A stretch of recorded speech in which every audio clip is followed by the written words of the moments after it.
He was born Ioseb Jughashvili in a one-room shack in a small town in Georgia in the shadow of the Caucasus Mountains. His father was a drunk who beat him.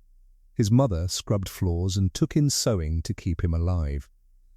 Two brothers born before him did not survive infancy. He was, by any measure the world had at the time, a child with no future worth mentioning. By the time he died, 74 years later, he ruled a sixth of the Earth's land. His portrait hung in schoolrooms from the Baltic Sea to the Pacific Ocean.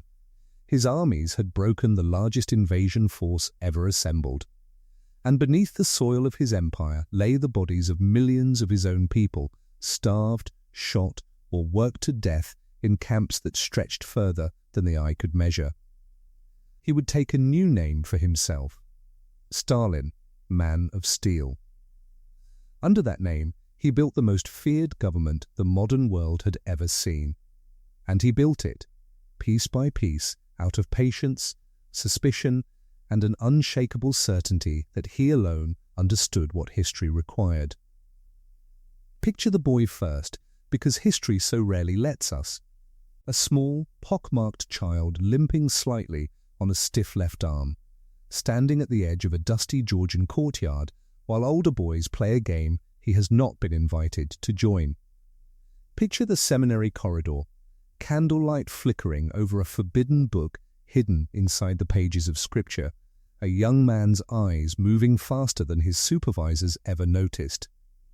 Picture, much later, a small office in the Kremlin, a desk stacked with lists of names, a pen moving steadily down the page, hour after hour, page after page, until the names blur into a single continuous line that no longer resembles people at all.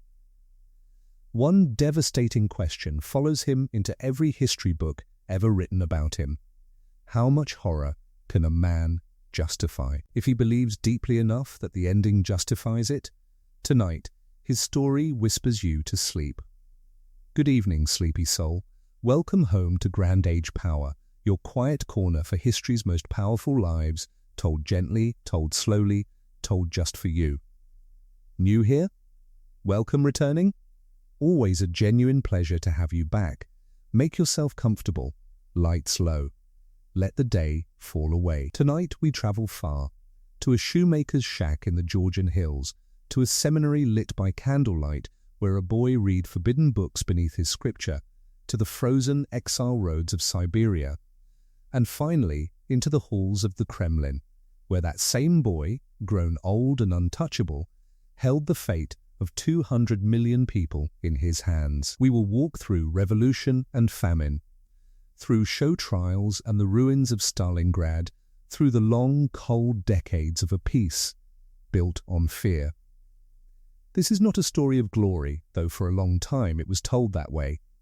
It is a story of what power becomes when it answers to no one at all, and of the millions who paid the price for that unanswered power. This is his complete story, told with all the honesty and weight it deserves. Before we begin, a like helps other sleepy souls find their way here. Subscribe so you never miss another story. And tell me in the comments, do you think a single ideal, even one as vast as remaking a nation, can ever justify what Stalin did to reach it? Blankets close, breath slow. Let's begin. The town of Gori sits in a river valley in central Georgia, ringed by hills, with an ancient fortress rising above the rooftops like something out of an older, harder century. In December of 1878, in a small rented room at the edge of town, a boy was born to a shoemaker named Joseph Jughashvili and his wife, Ekaterina. They named him Ioseb. His family called him Soso. Picture the room itself, as later visitors and biographers reconstructed it from surviving records and neighbors' recollections. A single low-ceiling chamber, part of a small brick house the family rented from a local priest, heated by a single wood stove, the floor bare earth covered with woven mats. The Jughashvili family occupied this one room for the whole of Soso's early childhood, cooking, sleeping, and living within its narrow walls alongside the smell of leather and tanning chemicals that clung permanently to Bessarion's clothes and hands from his work at the cobbler's bench. Gori itself, in these years, was a modest provincial town of perhaps 8,000 people, its unpaved streets dusty in summer and thick with mud through the long Caucasus winters, its skyline dominated by the ruined medieval fortress on the hill above, a landmark that would have been the first and most constant image of the world beyond that single rented room for a child too poor to travel further than its shadow. Bessarion had once run his own small shop, and for a brief time the family had something resembling stability. But drink took hold of him slowly, and then, all at once, the way it does, and the business failed, and the family moved from one rented room to another 11 times before Soso turned 10. Bessarion's temper grew with his drinking. Neighbors in Gori would later recall, in interviews given decades afterward, the sound of a child being struck and a woman's voice pleading through thin walls. Soso himself, much later in his life, spoke of these beatings only rarely and always with a strange flatness, as though describing weather rather than childhood. Ekaterini held the family together through sheer will. She took in washing, she sewed for neighbors, she scrubbed floors in other people's houses on her knees, and she did it, by every account, without complaint, because she had decided, with the fierce, narrow certainty of a devout woman raising a difficult son alone, that her boy would become a priest. Not a shoemaker, not a drunk, a man of God, with a warm church and a full table and a life that did not depend on the moods of other men. Soso was a small child, slight and quick, with a face that would later be permanently marked by smallpox. An illness that swept through Gori when he was 7 years old and nearly killed him, leaving pockmarks across his cheeks that he would spend the rest of his life being photographed and painted around, retouched out of official portraits by artists who understood, without ever being told directly, what displeased their leader. A childhood accident, possibly a runaway carriage, left his left arm slightly shorter than his right and stiff at the elbow for the rest of his life. He hid this too, whenever he could, standing at particular angles in photographs, keeping that arm close to his side. Soso grew up speaking Georgian as his first language, and would carry a noticeable Georgian accent in Russian for the whole of his life, a detail that mattered enormously in an empire where language was itself a marker of status and belonging. Tsarist administrative policy through these decades pursued an active program of Russification across its non-Russian territories, pressuring local institutions, including the very seminary Soso would eventually attend, to conduct instruction in Russian and to treat Georgian language and culture as, at best, a quaint provincial inheritance to be gently supplanted rather than a living tradition worth preserving on its own terms. Students at the Tiflis Seminary were reportedly forbidden from speaking Georgian even among themselves during free hours, a restriction Soso and his classmates resented and, when supervisors were not present, quietly defied. Some biographers have speculated that this early experience of having his native language and culture treated as subordinate by a distant, more powerful capital left a lasting mark on his later, often brutal relationship with the national minorities of the empire he would eventually inherit and rule. A Georgian who, having felt the sting of Russian imperial condescension firsthand as a young man, would go on to preside over policies of ethnic deportation and cultural suppression against other minority peoples that, in their essential logic, differed only in method from what had once been directed at his own. Georgia in these years was itself a restless, unsettled place, and it is worth pausing on that setting, because the boy did not grow up in a vacuum. The Russian Empire that ruled over Gori from distant St. Petersburg was, through the final decades of the 19th century, an autocracy straining visibly at its seams, a peasant population still only a generation removed from serfdom,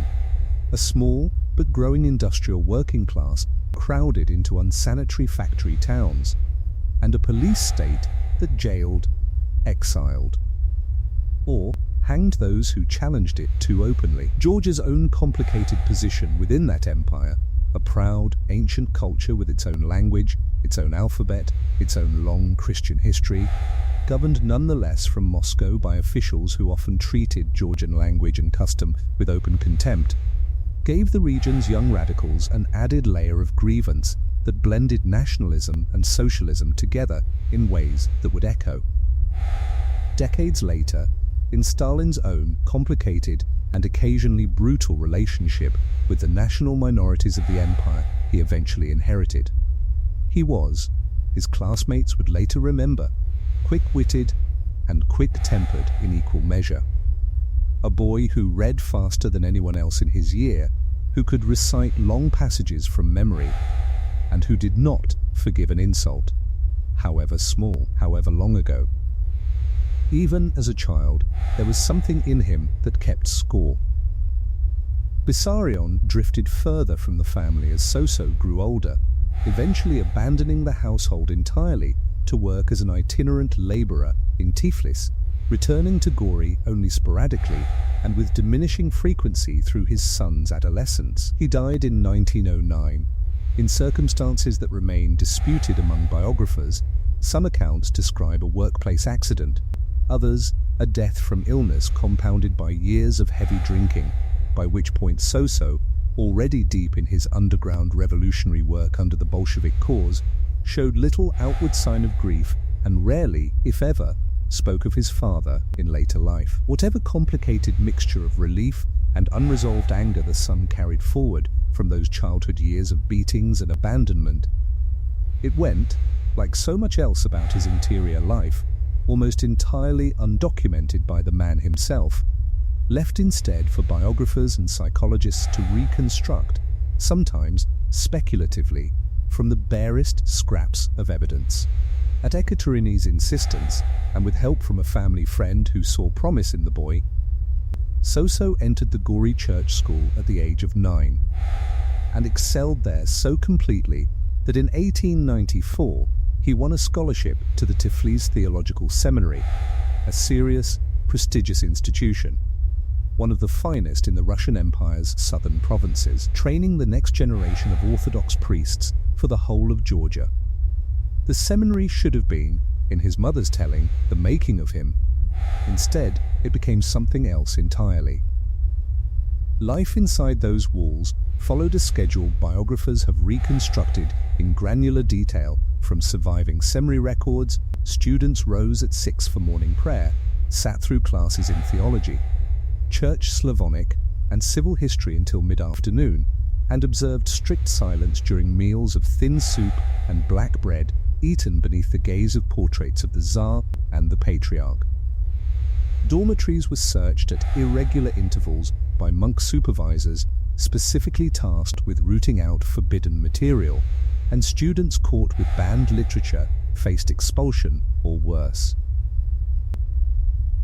It was against this backdrop of enforced obedience that Soso and a small circle of like-minded classmates formed a secret reading circle, meeting in stairwells and behind the seminary's outbuildings to pass around smuggled volumes and debate ideas that, had they been overheard by the wrong supervisor, would have ended their futures on the spot. The Tiflis Seminary in the 1890s was a strict, almost military institution. Students woke before dawn, attended endless services, ate meager food, and lived under constant surveillance by monk supervisors who searched their belongings for contraband.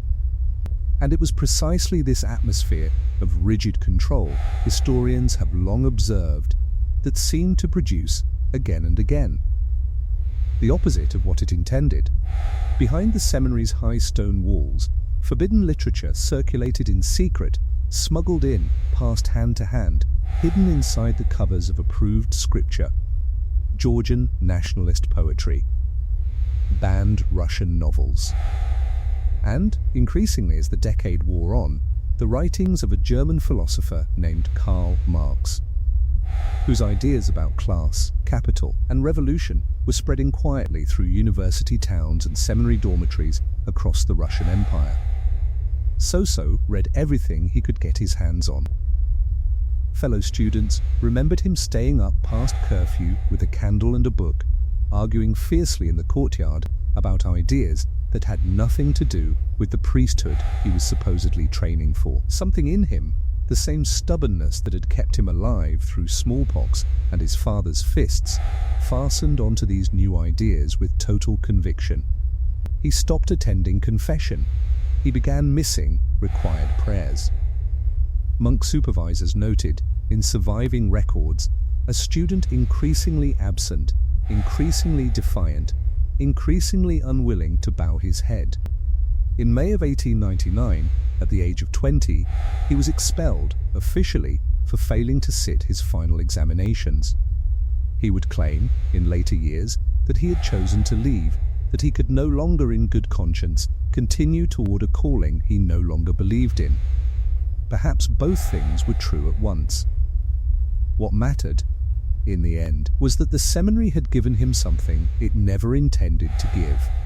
patience, discipline, an instinct for secrecy, and the practiced ability to read a room of powerful men and say only what needed to be said, and no more.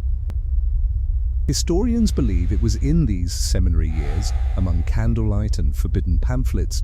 that the seed of everything to come first took root. He left Tiflis with no trade, no ordination, and no plan that his mother could recognize as a future.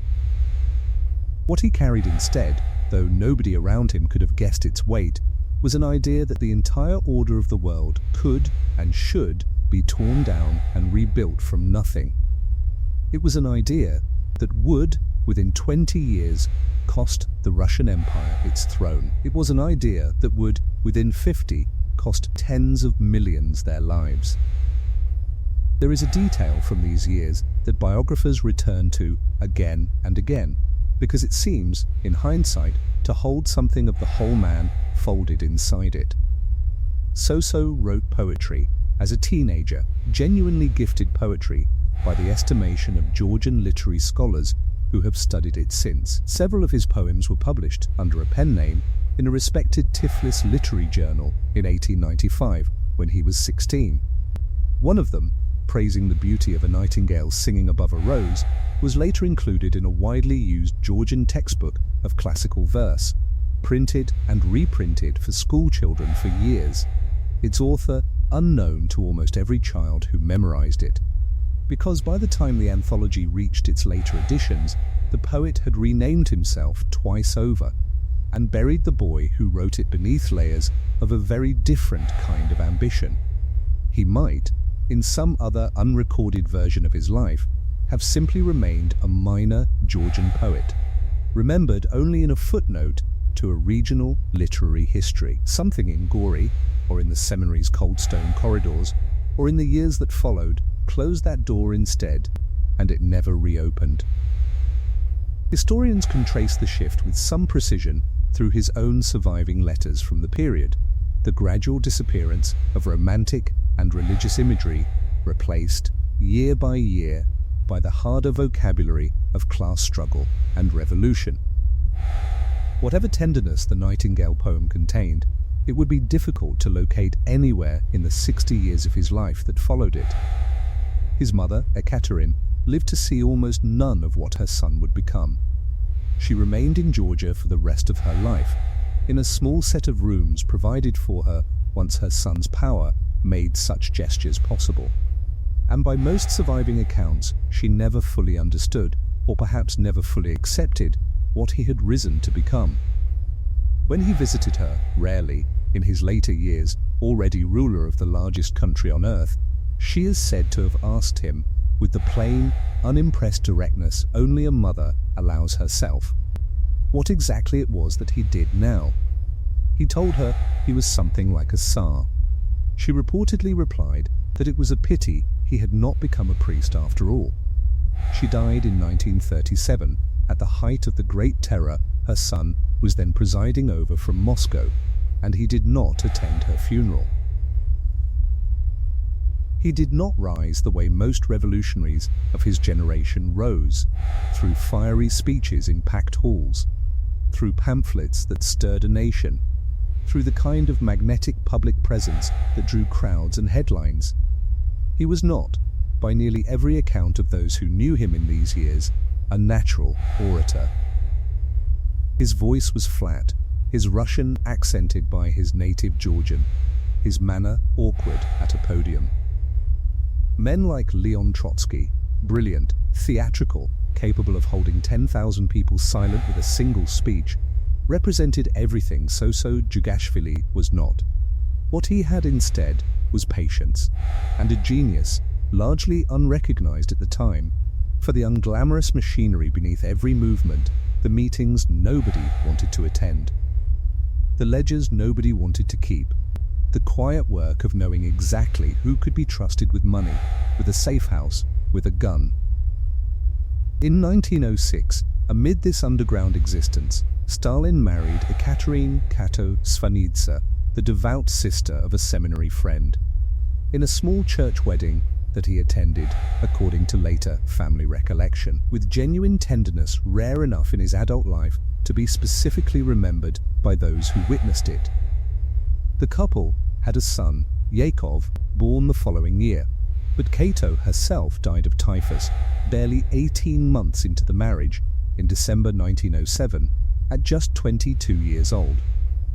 Stalin reportedly told a friend at her funeral, in a rare moment of unguarded emotion recorded by those present, that her death had melted the last warm feeling he had for other human beings, a remark biographers have returned to often, less for its literal accuracy than for what it suggests about how the young revolutionary himself understood the emotional cost of the path he had already chosen. Infant Yakov was raised largely by Kato's relatives in Georgia for much of his early childhood, seeing his father only rarely until he was brought to Moscow as a teenager years later,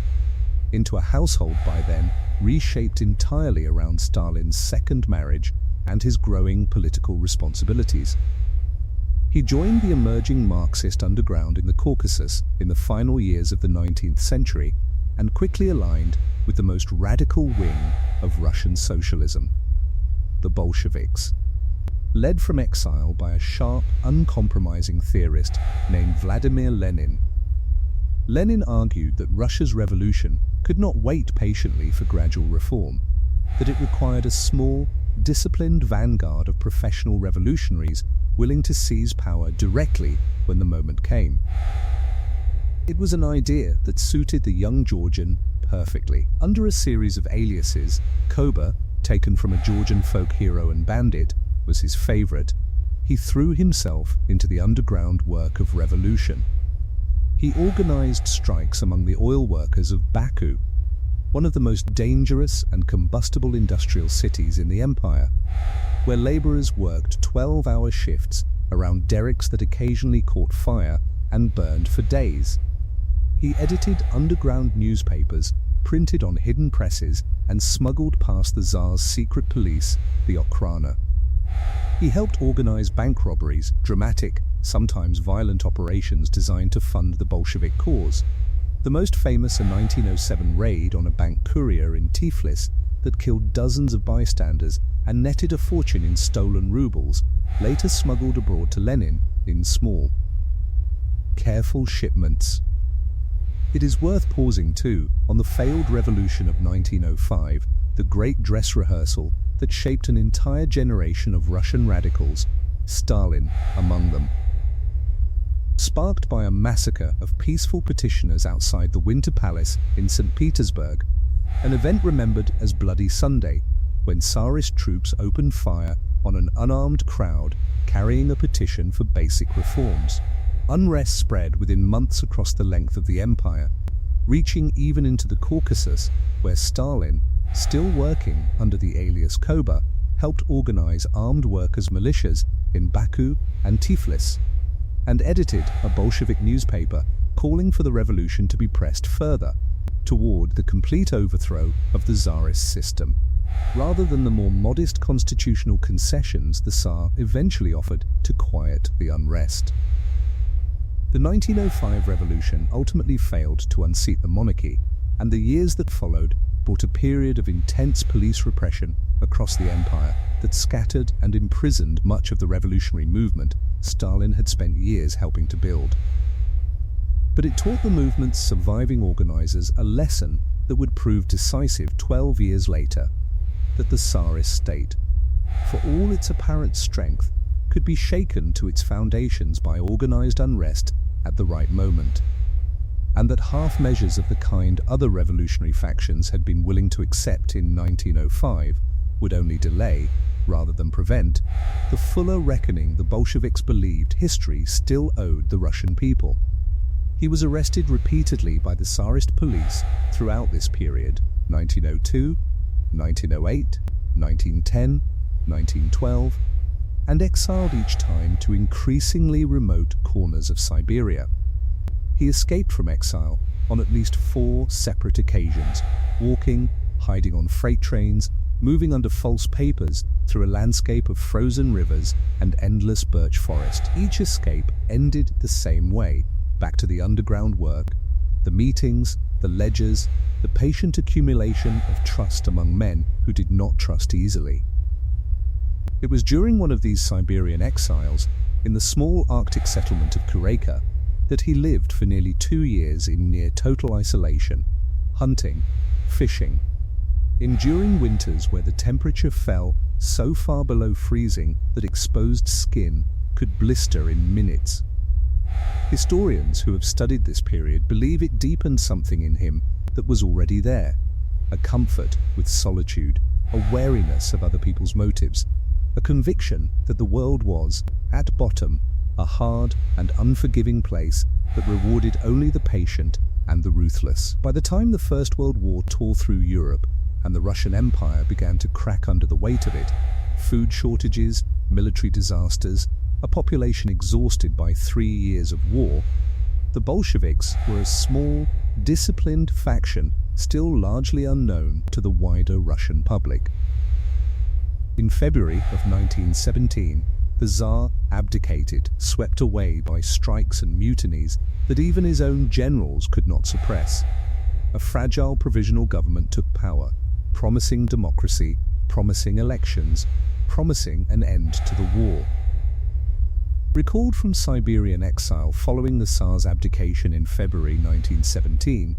Stalin arrived back in Petrograd in March and, in the brief window before Lenin's own return from exile the following month, took over editorial control of Pravda, the Bolshevik party's newspaper, a position of genuine influence since in the chaotic weeks following the February Revolution, with the party's most senior theorists still scattered abroad, the paper's editorial line effectively set Bolshevik policy for a general readership hungry. 4. Direction. Stalin's editorial position during these weeks, historians note with a certain irony given what followed, was initially one of cautious, conditional support for the new provisional government and even conditional backing for continuing Russia's participation in the war. A moderate stance considerably to the right of the uncompromising line Lenin would insist upon the moment he returned to Russian soil in April, and one that Stalin, with characteristic flexibility, abandoned without visible hesitation once it became clear which position was going to prevail.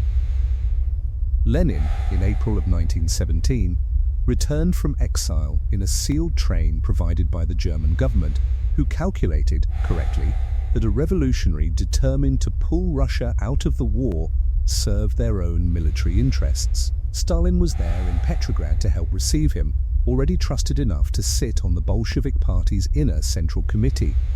though still, in the eyes of most observers both foreign and domestic, a minor and unremarkable figure compared to men like Trotsky, who would soon organize the armed insurrection that carried the Bolsheviks to power. In October of 1917, the Bolsheviks seized the Winter Palace and toppled the provisional government in a coup that was, by the standards of revolutions, remarkably swift and remarkably bloodless. The insurrection unfolded on the night of the 25th of October according to the old Russian calendar. Red Guards and sailors from the cruiser Aurora, anchored on the Neva River, moving through streets largely emptied of resistance to surround the Winter Palace, where a rapidly dwindling contingent of loyal cadets and a women's battalion made only token efforts at defense before the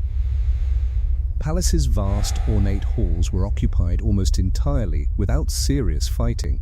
The provisional government's ministers arrested where they sat in a meeting room deep inside the building, still debating a response to a crisis that had already, by the time their discussion concluded, effectively ended around them.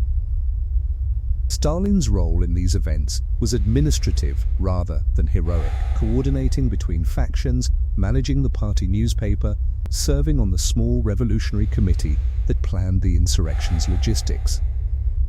He was present, he was trusted, he was not, in October of 1917, considered by anyone in the room to be a man who would one day rule the country outright.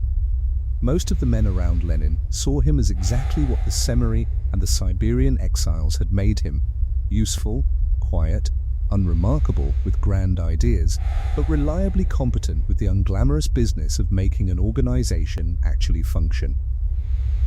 Perhaps, historians have since reflected, that was precisely the mistake that let him win everything that came after.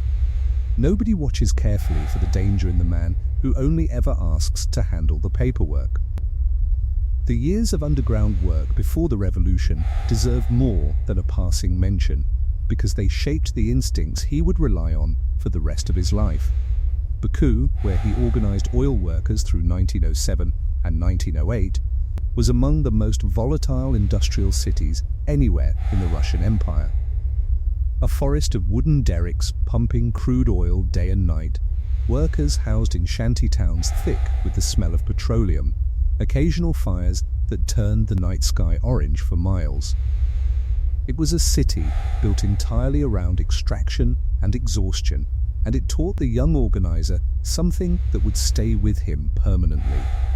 that desperate men pushed hard enough could be organized into a force far more disciplined and dangerous than anyone comfortable ever expected. He worked there under a rotating series of false names, sleeping in different safe houses most nights, always alert to the informants, the Tsarist secret police, the Okhrana, planted inside every underground cell they could infiltrate. Betrayal was a constant, working fact of revolutionary life in these years, not a distant abstraction. Comrades vanished overnight, arrested on tips from men who had shared their bread and their secrets the week before. Historians studying his personality in later decades have frequently pointed back to this period as the place where his lifelong, almost bottomless suspicion of other people's loyalty was first forged in something more than childhood, not paranoia invented from nothing, but a hard-won, often accurate read on how easily trust could be turned into a weapon, learned across a decade of near misses and vanished friends. The 1907 Tiflis bank robbery, in particular, has occupied historians for over a century, precisely because of how uncomfortably it sits alongside the image the Soviet state later tried to construct of its founding leaders. A Bolshevik operative named Simon Ter-Petrosian, known by the alias Karmo, a fellow Georgian whom Stalin had personally recruited and trained,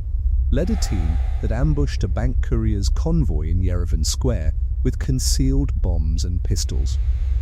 The explosions killed or wounded dozens of bystanders in the crowded square, ordinary people with no connection whatsoever to the revolutionary cause,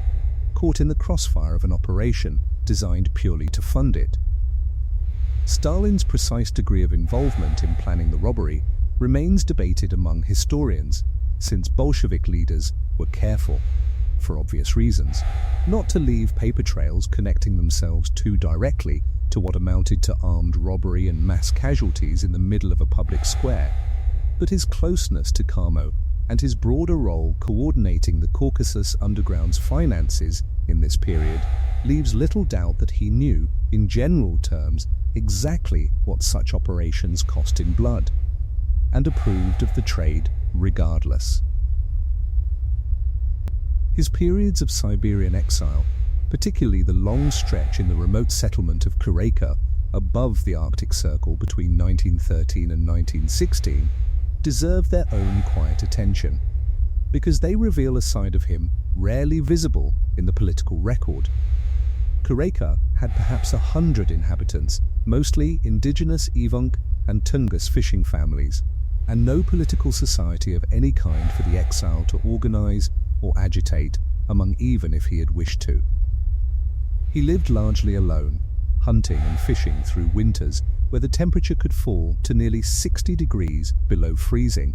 the sun vanishing beneath the horizon for weeks at a stretch. Local accounts, gathered decades later by researchers curious about this least documented period of his life, describe a fisherman skilled enough to be respected by the native families around him, and a man who fathered a child, Alexander, with a local teenager named Lydia Pereprigina, a relationship that has troubled biographers precisely because of the ages involved, and which Stalin, once in power, chose never to publicly acknowledge or discuss for the remainder of his life. It was, by any account, a strange and isolating apprenticeship for the man who would eventually govern the largest country on earth. Years spent almost entirely without the company of other revolutionaries, without newspapers, without the arguments and alliances that had filled his earlier life in Baku and Tiflis. Some historians believe this isolation only deepened the self-reliance and watchfulness that already defined him. Whatever the cause, the man who emerged from Kureka in 1916 recalled South as the Tsarist regime began visibly weakening under the pressure of the First World War,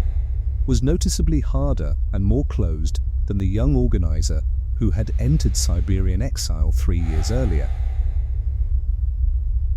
The new Bolshevik government faced, almost from its first days in power, the daunting task of defending itself with no standing military of its own.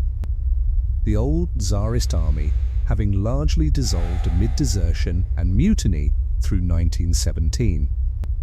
Trotsky, appointed Commissar for War,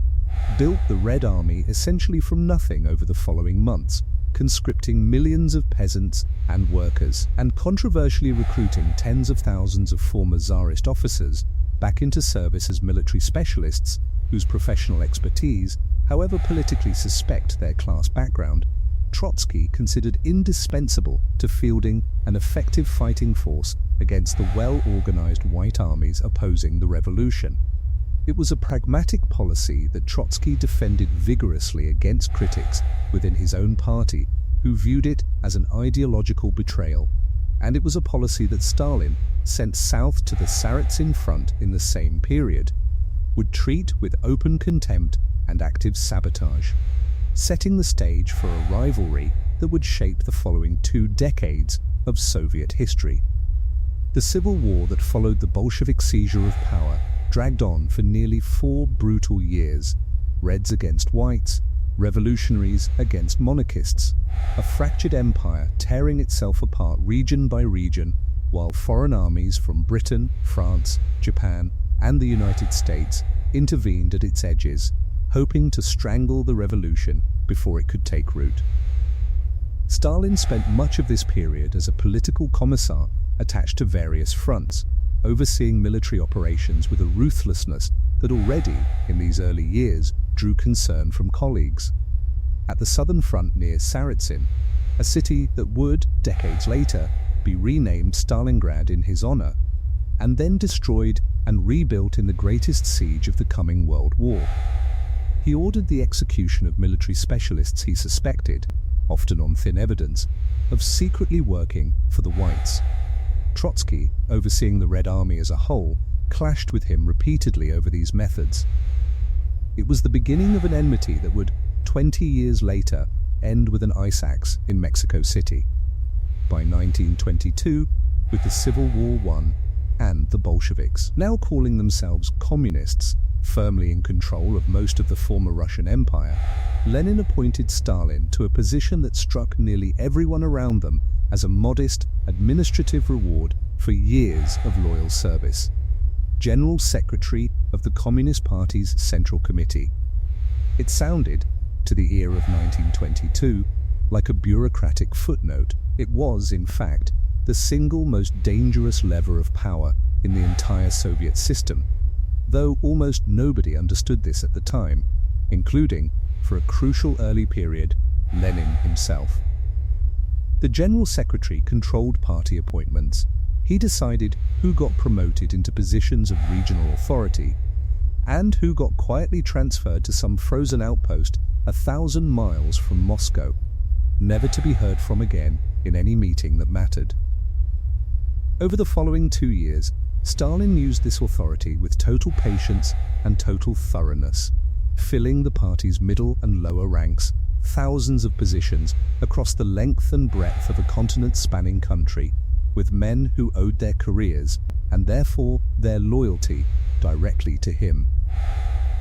Lenin noticed, too late, in his final working year, weakened by a series of strokes that would eventually kill him, he grew alarmed at what he saw taking shape around his own General Secretary,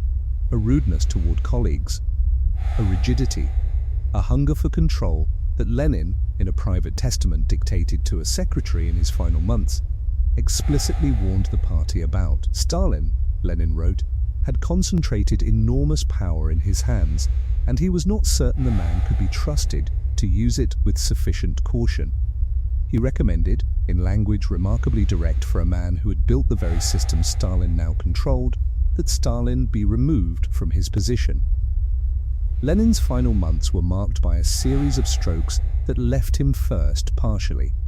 then almost entirely unable to speak or write without assistance, confined to his estate outside Moscow at Gorky, while the men who had once been his subordinates began, carefully and at a discreet distance, positioning themselves for what would follow. Stalin, appointed by the Politburo to oversee the arrangements of Lenin's medical care and daily routine, used the position with the same quiet thoroughness he applied to every administrative post he held, controlling, in practical terms, who was permitted to visit the dying leader and what information reached him, a degree of control that reportedly extended even to instructing Lenin's doctors on which visitors might excite him dangerously.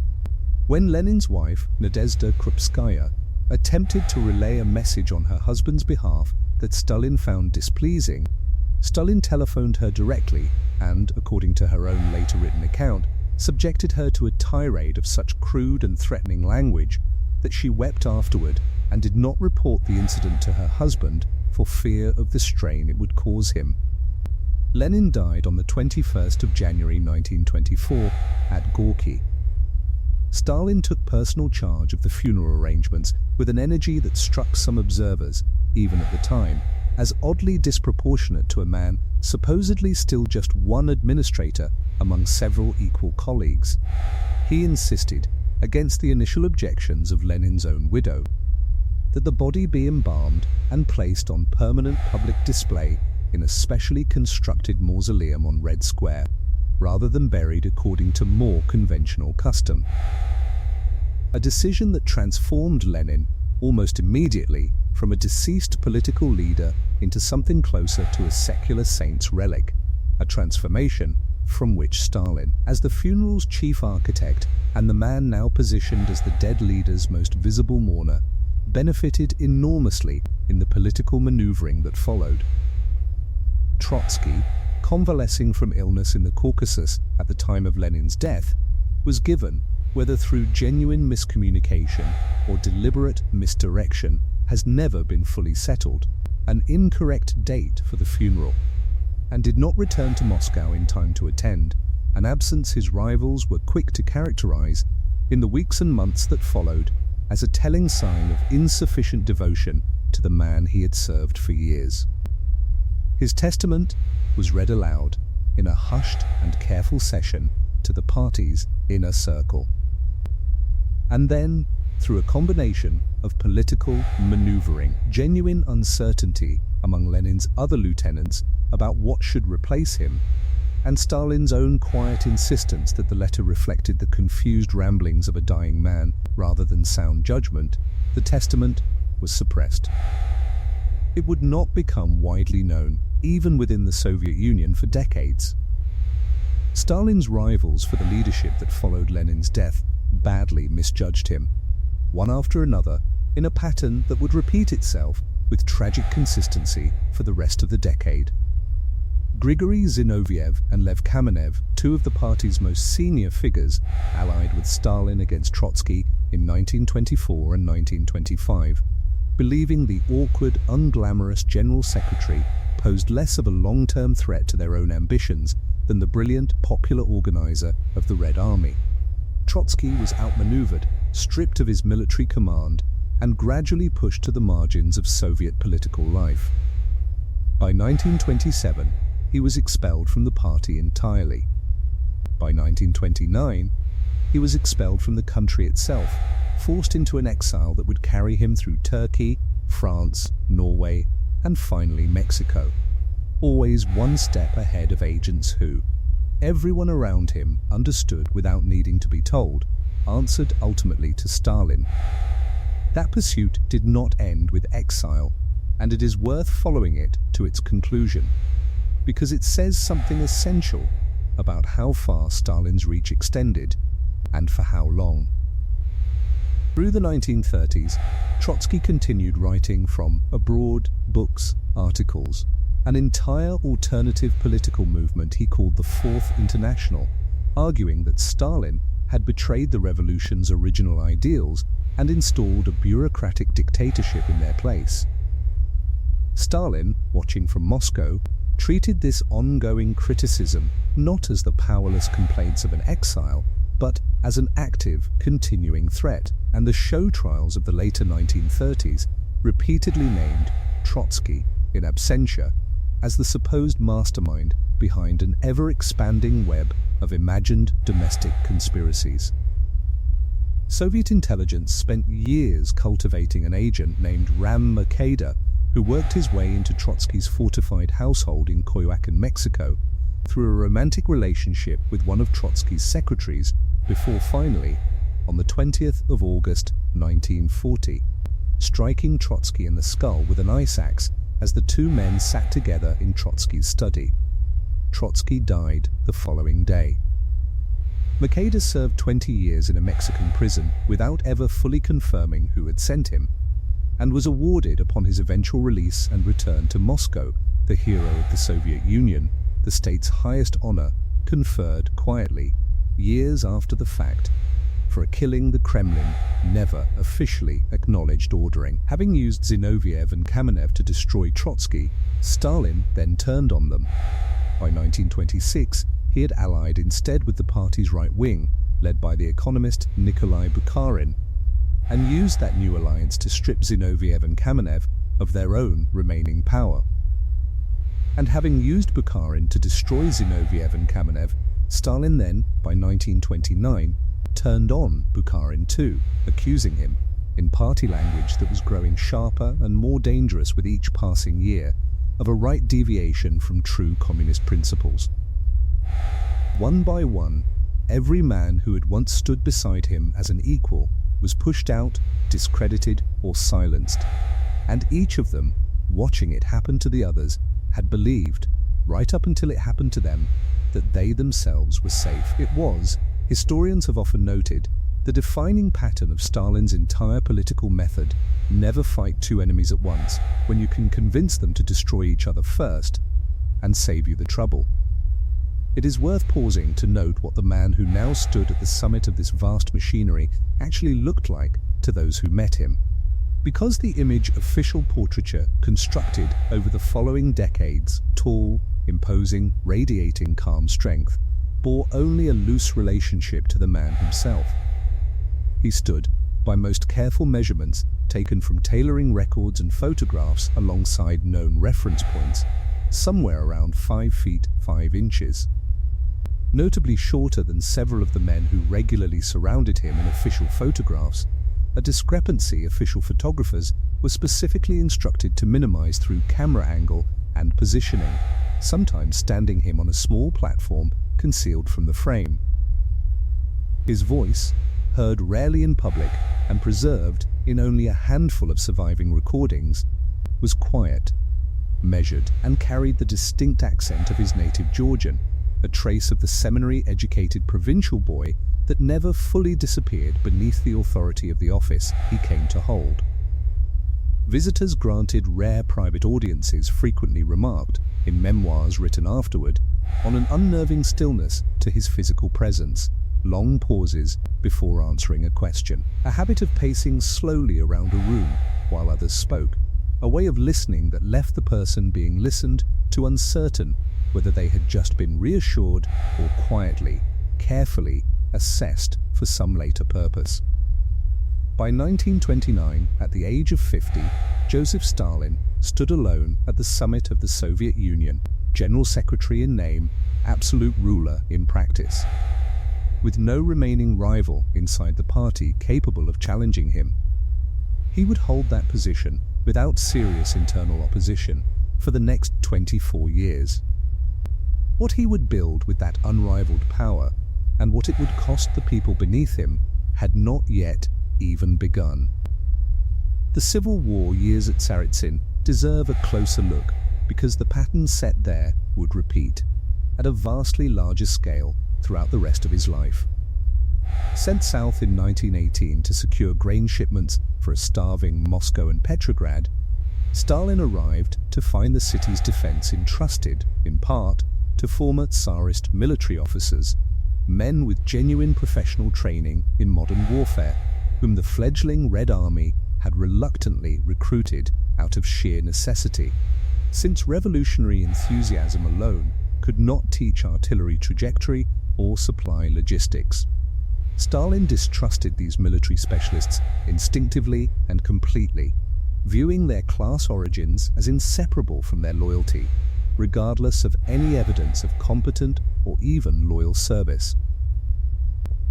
He had a number of them arrested on suspicion of sabotage, held aboard a barge on the Volga River, and, according to multiple later accounts, ordered several executed without trial. Trotsky,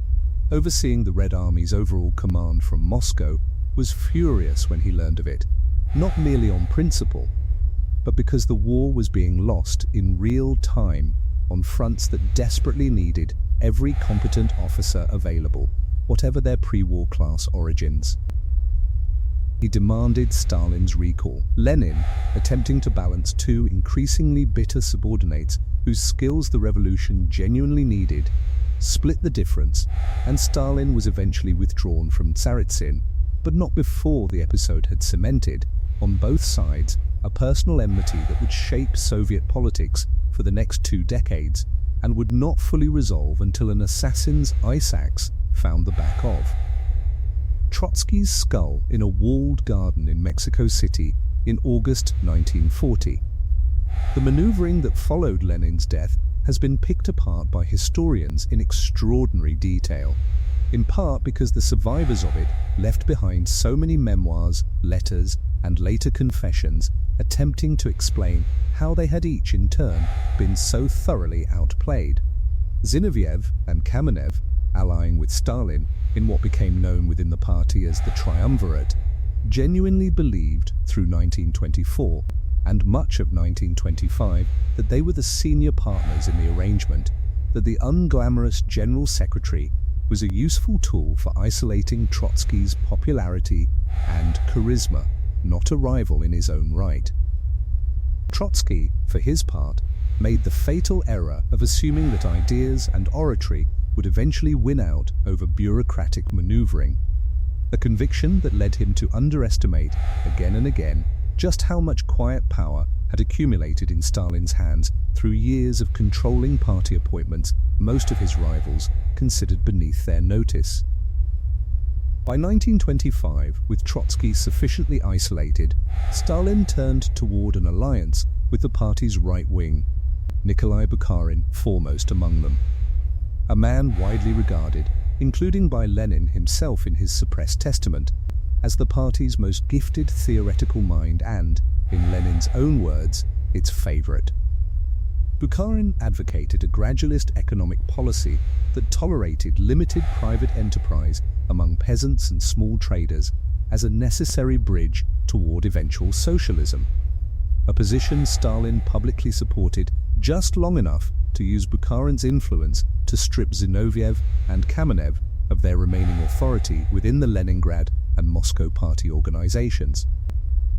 Once that work was done, Stalin reversed his own stated position with barely a pause for explanation, denounced gradualism as a dangerous concession to capitalism,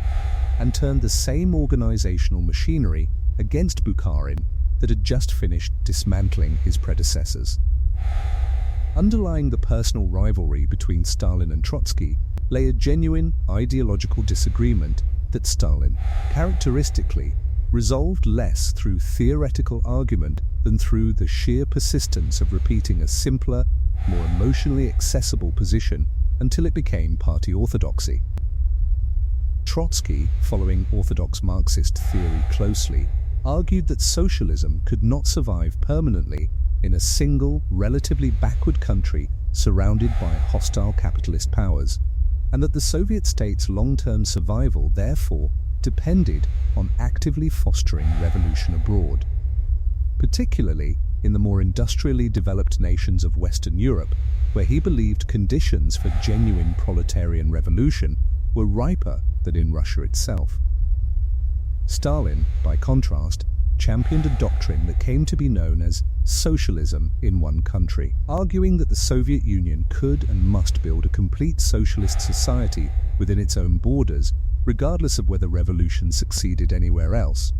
a position that had the considerable political advantage of requiring no risky foreign adventurism, appealing directly to a war-exhausted party membership far more interested in domestic reconstruction than in exporting revolution too. Countries most of them had never seen.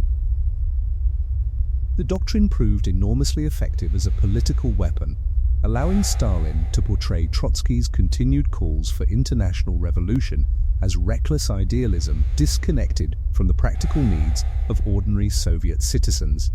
even as it quietly abandoned much of the original internationalist vision that had animated the Bolshevik Revolution in its earliest years. The economic argument underlying this final political struggle deserves its own explanation, because it was not merely a contest of personalities, but a genuine and consequential disagreement about how a poor agrarian country recovering from years of war and revolution ought to build a socialist economy at all. Lenin, in the final years of his life, had introduced the new economic policy,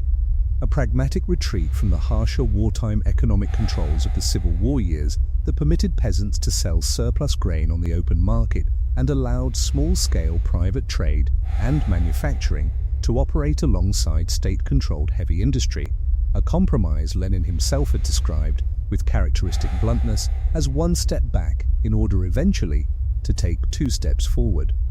Bukharin and the party's right wing wished to extend this gradualist approach for years to come, believing that a prosperous, incentivized peasantry would gradually produce the agricultural surplus needed to fund industrialization at a sustainable pace, without the need for coercion.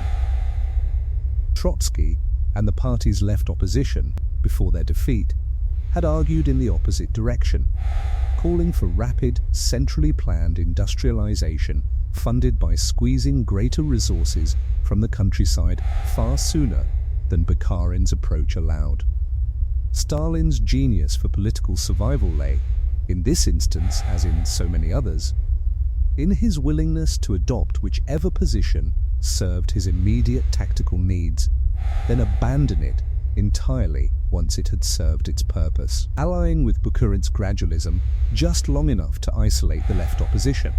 then reversing course completely and adopting a program of forced collectivization and breakneck industrialization considerably more radical than anything Trotsky himself had proposed, once Trotsky was no longer present to claim credit for the idea or to use it as a rallying point against him. Bukharin, watching Zinoviev and Kamenev fall and sensing what was coming for himself,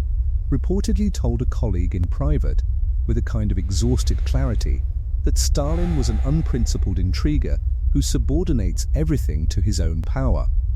He was entirely correct, and it did him no good whatsoever. By 1929, Bukharin had been stripped of his major posts, and though he would survive, nominally in lesser roles for several more years, he had ceased to be any kind of threat to Stalin's authority at all. In 1929, Stalin looked out at a nation that troubled him deeply. The Soviet Union, for all its revolutionary ambition, remained overwhelmingly rural, a land of wooden plows and horse-drawn carts, of villages that had barely changed in a century, surrounded by industrial powers in the West that possessed steel mills, tanks, and aeroplanes. He believed, with total and unshakable conviction, that this backwardness would be the Soviet Union's death sentence. "We are 50 or 100 years behind the advanced countries," he told a gathering of industrial managers in 1931. "We must make good this distance in 10 years. Either we do it, or we shall be crushed." It was, in its way, a genuinely prophetic warning. 10 years later, almost to the month, German tanks would cross the Soviet border. But the method he chose to close that distance would leave a scar across the country deeper than any invasion. He launched the first 5-year plan in 1928, a vast, centrally directed effort to transform the Soviet economy from agricultural to industrial in a single decade. Steel production targets were set impossibly high, and then, when factories fell short, set higher still the following year, as though sheer will and sufficient terror could force iron and coal out of the earth faster than geology allowed. Entire cities rose from empty steppe within a few short years. Magnitogorsk, built around a single enormous steel complex in the southern Urals, housed 250,000 people by the mid-1930s, where, a decade earlier, there had been almost nothing but grass and wind. Dnipro, the largest hydroelectric dam in Europe at the time of its completion, was built by tens of thousands of laborers working in brutal winter conditions, many of them prisoners. Its enormous turbines celebrated in propaganda posters as proof that socialism could outbuild the capitalist world. The White Sea, Baltic Canal, completed in 1933 to connect the White Sea with the Baltic through a system of locks cut largely through solid granite, stands among the starkest early illustrations of how directly forced prison labor underwrote the era's celebrated engineering triumphs. Built almost entirely by Gulag prisoners working with hand tools, wheelbarrows, picks, and primitive wooden cranes, in a landscape offering little in the way of proper equipment or adequate winter shelter, the canal was completed in under 2 years, a pace state propaganda held up as a triumph of Soviet organization and prisoner re-education through labor. Historians estimate that tens of thousands of prisoners died during the canal's construction, from exposure, starvation, and exhaustion.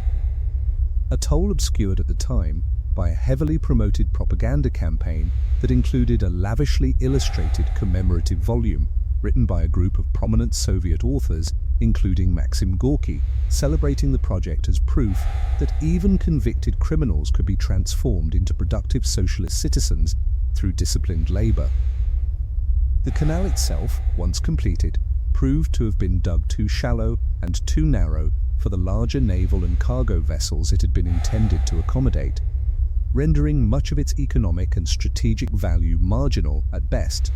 a monument, in the end, to the human cost of a target met on schedule rather than to any lasting practical achievement.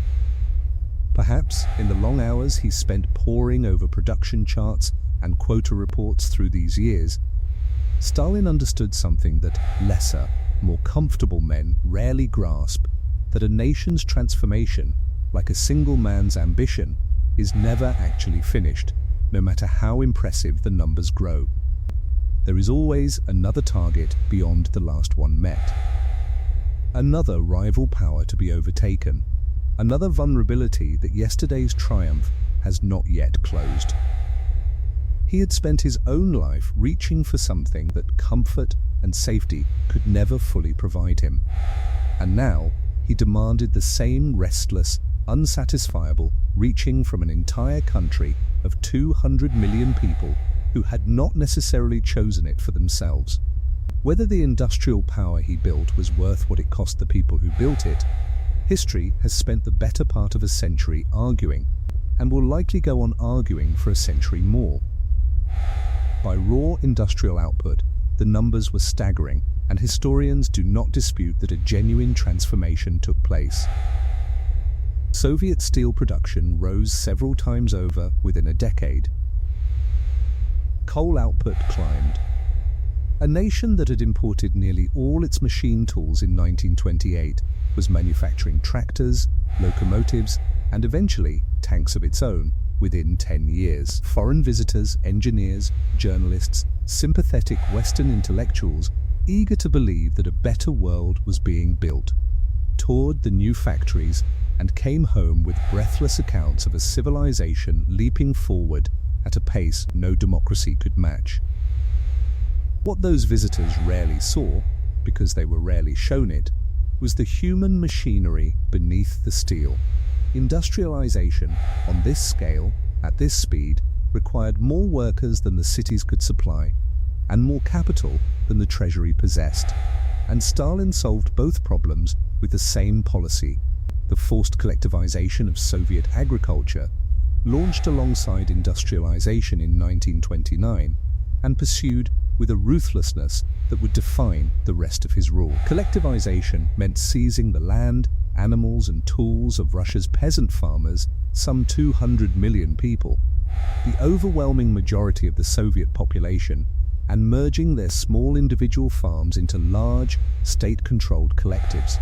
whose grain output could be directed, quota by quota, to feed the growing industrial cities and to sell abroad for the hard foreign currency needed to buy Western machinery. It was, on paper, an elegant solution to two problems at once. In practice, it meant tearing apart a way of rural life that had existed, in its essentials, for centuries. Peasants resisted, as peasants had resisted land seizures throughout history, hiding grain, slaughtering their own livestock, rather than surrender it to the collective. In some regions rising in open, desperate revolt. Stalin's response was to identify and crush a supposed class enemy within the peasantry itself, the Gulags,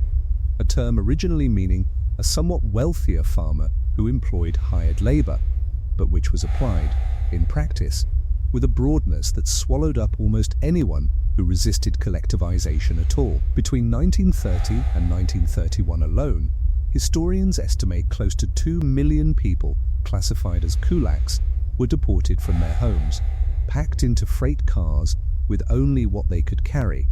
and shipped to remote, undeveloped regions of Siberia and Kazakhstan,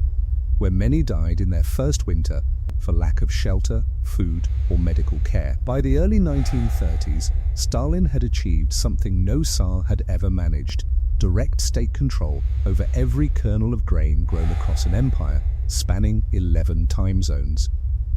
In the propaganda of the period, this was presented as the triumphant birth of a modern socialist agriculture.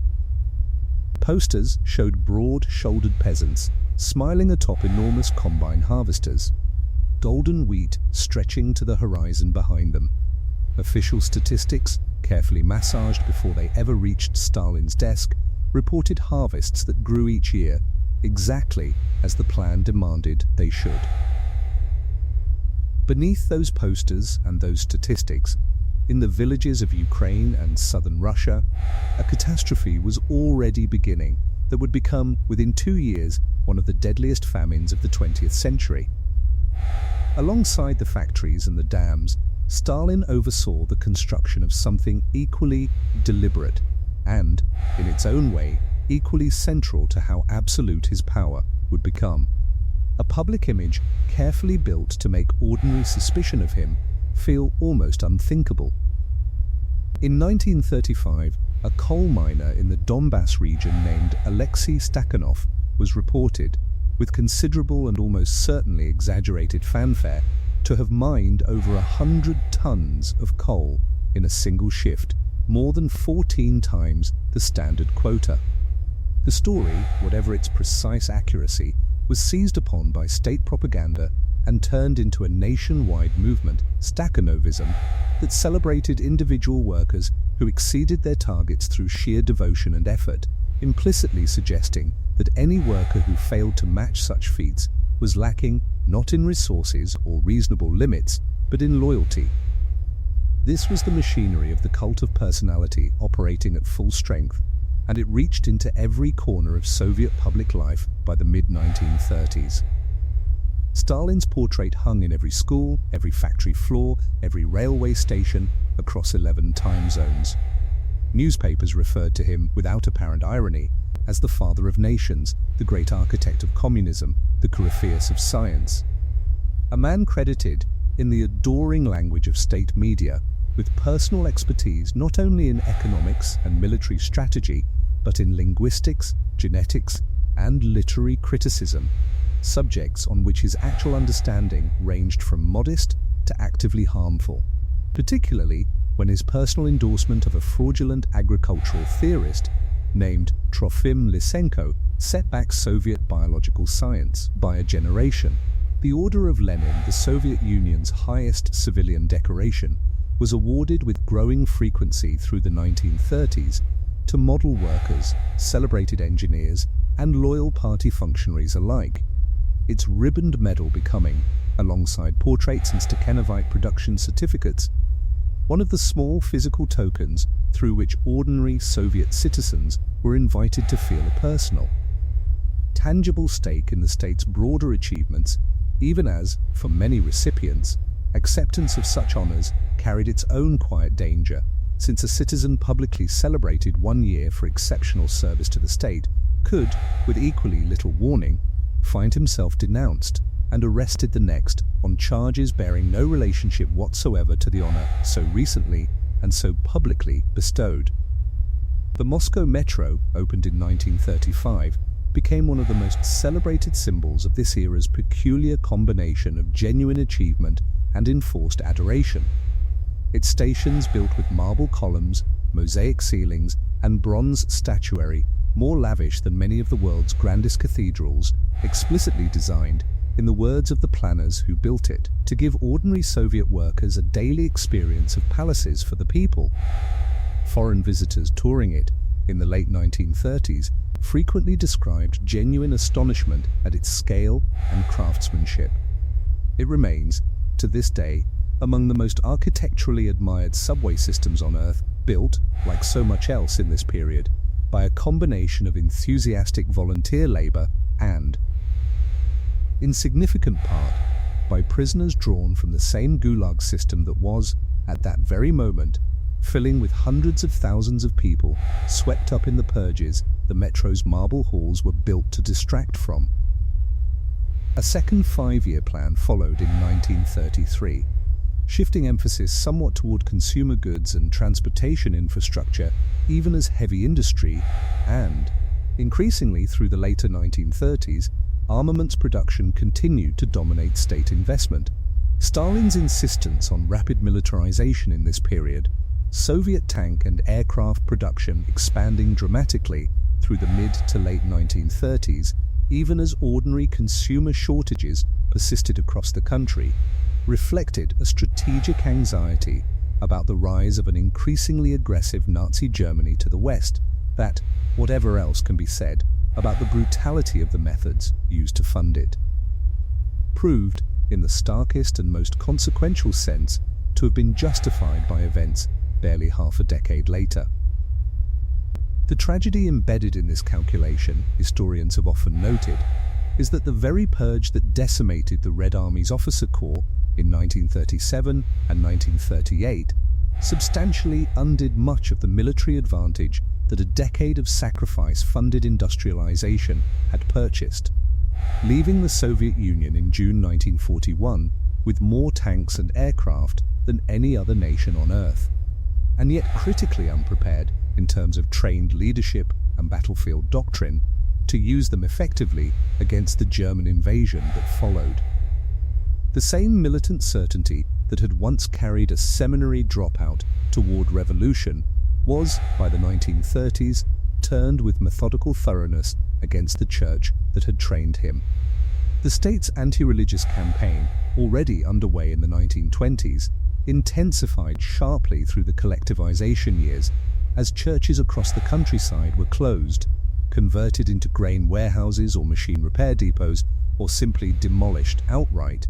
Moscow's own Cathedral of Christ the Savior, one of Russian Orthodoxy's grandest structures, was dynamited in 1931 to clear ground.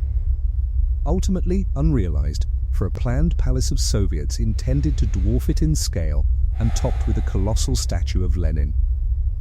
Thousands of priests, monks and nuns were arrested through the decade, a great many of them executed during the Great Terror, on the same fabricated charges of espionage and conspiracy applied to party officials and military officers alike, their actual offense. In the plainest reading of the record, being nothing more than the practice of a faith the state had determined to extinguish. It is a detail biographers rarely fail to note. The boy who had once been pushed toward the priesthood by his mother's fierce devotion grew into the man who ordered, with the same bureaucratic thoroughness he applied to grain quotas and steel targets, the systematic destruction of the church that had shaped his earliest years. Control extended, in these same years, well beyond factories and farms and into the realm of art, literature, and thought itself. In 1932, the party formally mandated socialist realism as the only acceptable artistic style across the entire Soviet Union, a doctrine requiring novelists, painters, composers, and filmmakers to depict Soviet life not as it actually existed, with all its shortages and hardships, but as the party insisted it was becoming, heroic workers striding toward a radiant collective future, their faces lit with unwavering conviction. Writers who deviated from this template risked far more than critical disapproval. The poet Osip Mandelstam was arrested in 1934 after reciting, to a small circle of trusted friends, an unpublished poem describing Stalin's fingers as fat as worms and his moustache as that of a cockroach. He was exiled, arrested again in 1938, and died that December in a transit camp en route to the Far East, his body never recovered. The composer Dmitri Shostakovich lived for years under the specific personal threat of Stalin's displeasure after the dictator walked out partway through a 1936 performance of his opera Lady Macbeth of the Mtsensk district, prompting an anonymous editorial in Pravda, widely believed to have been written, or at minimum, personally approved by Stalin himself, that denounced the work as muddle instead of music and left Shostakovich, by his own later account, sleeping for months afterward with a packed suitcase by his door, certain each night that the knock would finally come for him.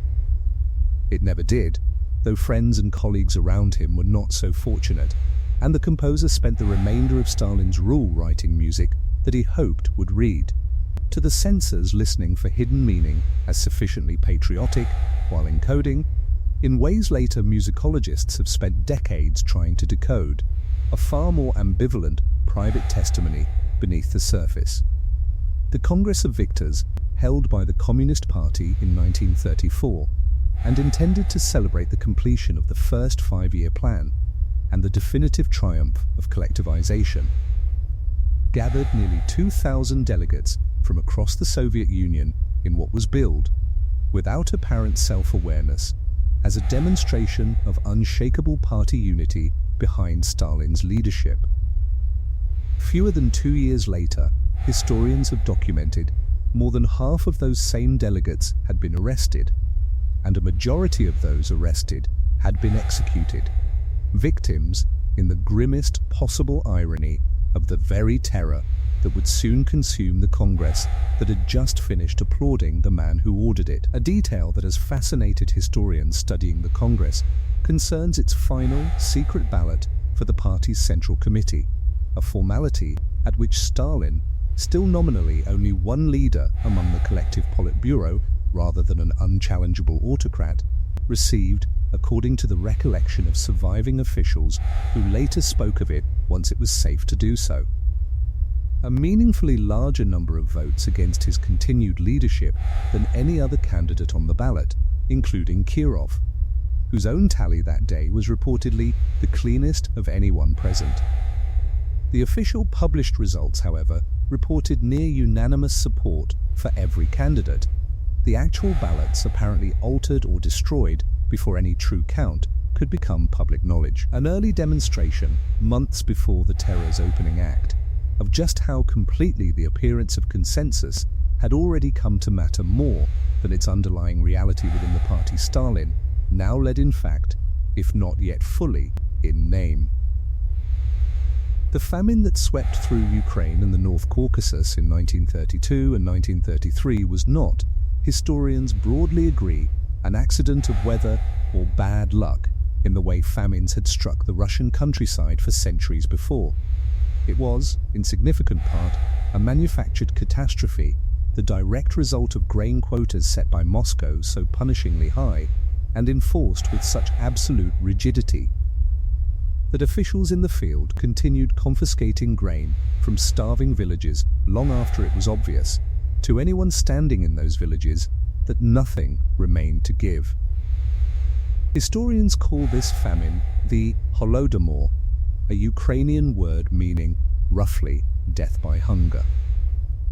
Brigades of party activists moved from house to house with long metal rods,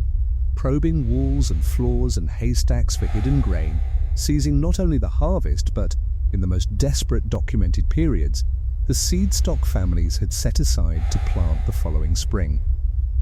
Villages were placed on blacklists that cut off all trade and supply if they failed to meet their quotas. Peasants attempting to flee the famine-struck countryside in search of food were, by a directive signed in January 1933, forcibly turned back at rail stations and roadblocks and sent home to starve. Survivor testimonies gathered decades later, once archives began to open, describe villages that fell entirely silent. No dogs, because the dogs had long since been eaten. No birds, because birds too had been eaten. And, in the households, hit hardest and latest. Silence of an even more unbearable kind. Soviet officials abroad, meanwhile, continued authorizing the export of Soviet grain to Western markets throughout the worst months of the famine, trading away food from a starving countryside to fund the ongoing purchase of foreign industrial machinery. Foreign journalists who attempted to report on the famine were largely barred from the affected regions. One of the very few who slipped past the restrictions, the young Welsh reporter Gareth Jones, filed dispatches describing mass starvation in Ukraine's countryside, only to be publicly and viciously discredited by other, more sympathetic Western correspondents in Moscow, men later shown to have known the truth and chosen, for reasons of access and ideology alike, to conceal it. The British journalist Malcolm Muggeridge, reporting for the Manchester Guardian, likewise defied the travel restrictions to reach the Ukrainian and North Caucasus countryside in early 1933, and sent back dispatches, smuggled out of the country via diplomatic pouch to avoid Soviet censorship, describing what he witnessed there in stark, unambiguous terms as a deliberate policy of starvation. His reports were published, but heavily edited and printed without his byline at his own newspaper's insistence, out of what Muggeridge later described, with lasting bitterness, as a fear among the era's sympathetic Western press of damaging the broader international reputation of the Soviet project. He would spend much of the remainder of his career returning, in various forms, to the memory of what he had seen in those villages and to his frustration at how thoroughly the world had preferred, at the time, not to believe him. Historians' estimates of the dead vary, sometimes considerably, depending on methodology and access to archives that remained closed for much of the 20th century. But the most careful modern demographic reconstructions place the toll of the Holodomor somewhere between 3 and 7 million people, the overwhelming majority of them in Ukraine, dead in the space of roughly 18 months. Stalin was informed of the famine's severity through internal party channels, including direct reports from regional officials describing mass starvation in unambiguous terms. He did not relent on the quotas. In private correspondence from this period, he expressed instead a growing suspicion that Ukrainian resistance to collectivization reflected not desperation, but disloyalty. A nationalist conspiracy against Soviet power that, in his view, justified the harshness of the response rather than calling it into question.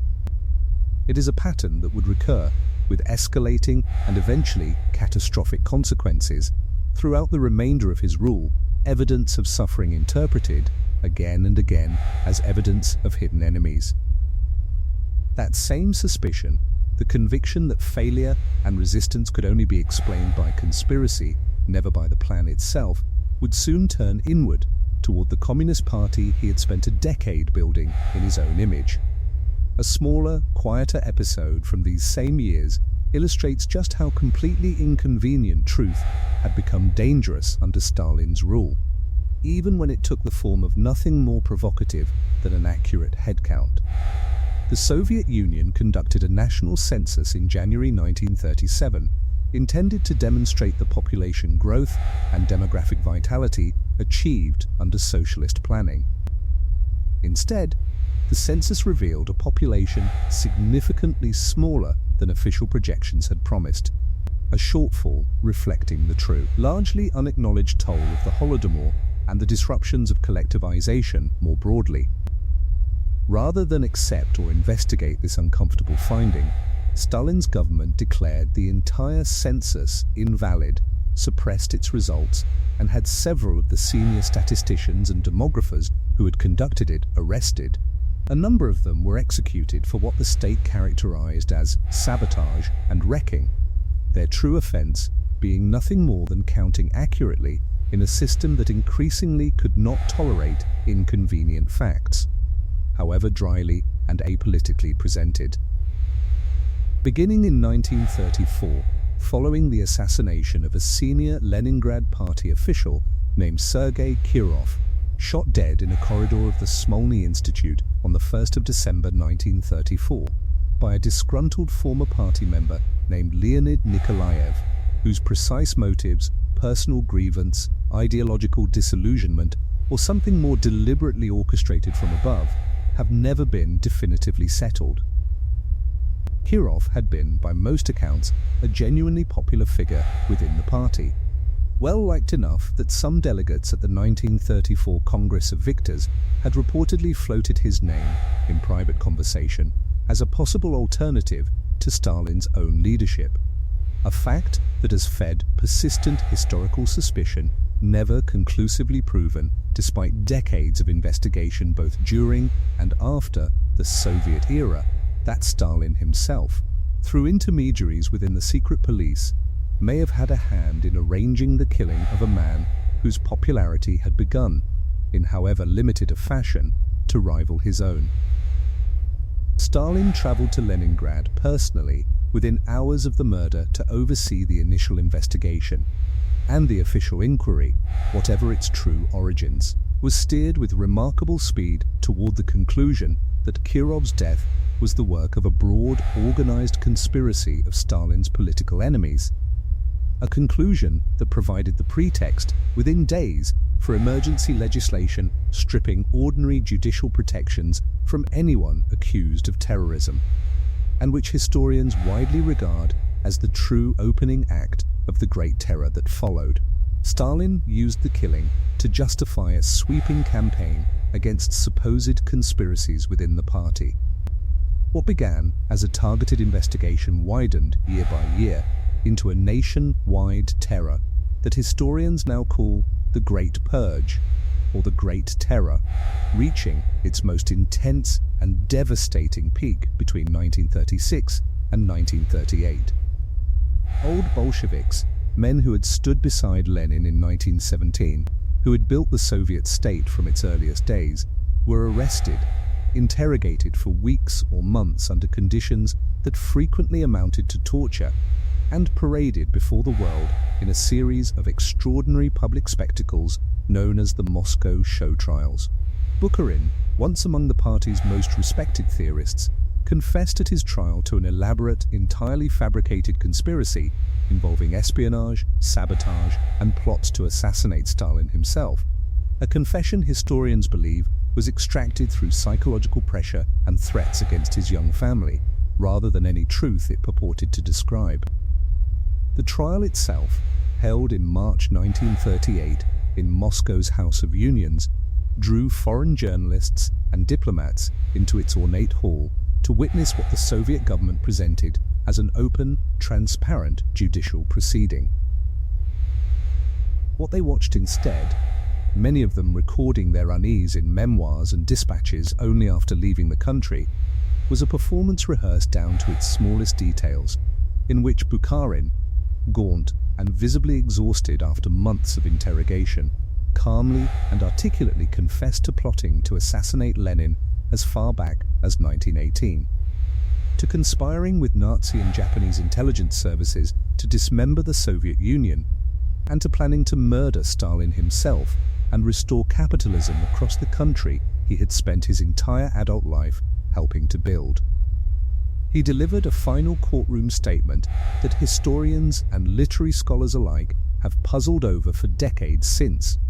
one that appeared, in careful reading, to simultaneously confirm the fabricated charges against him for the record while embedding, in its precise and deliberate phrasing, subtle signals to careful readers that the entire confession had been coerced. A last act of intellectual defiance from a man who understood he could not save his own life, but who hoped, perhaps, to leave some trace of the truth behind for history to eventually recover. Before his arrest, in a final letter smuggled to his young wife and addressed to a future generation of party leaders, he wrote that he was innocent of the crimes he expected to confess to, and asked only that his name eventually be cleared. It would be, nearly 51 years later, in 1988, under a different Soviet leadership willing at last to say so. He was executed in March 1938.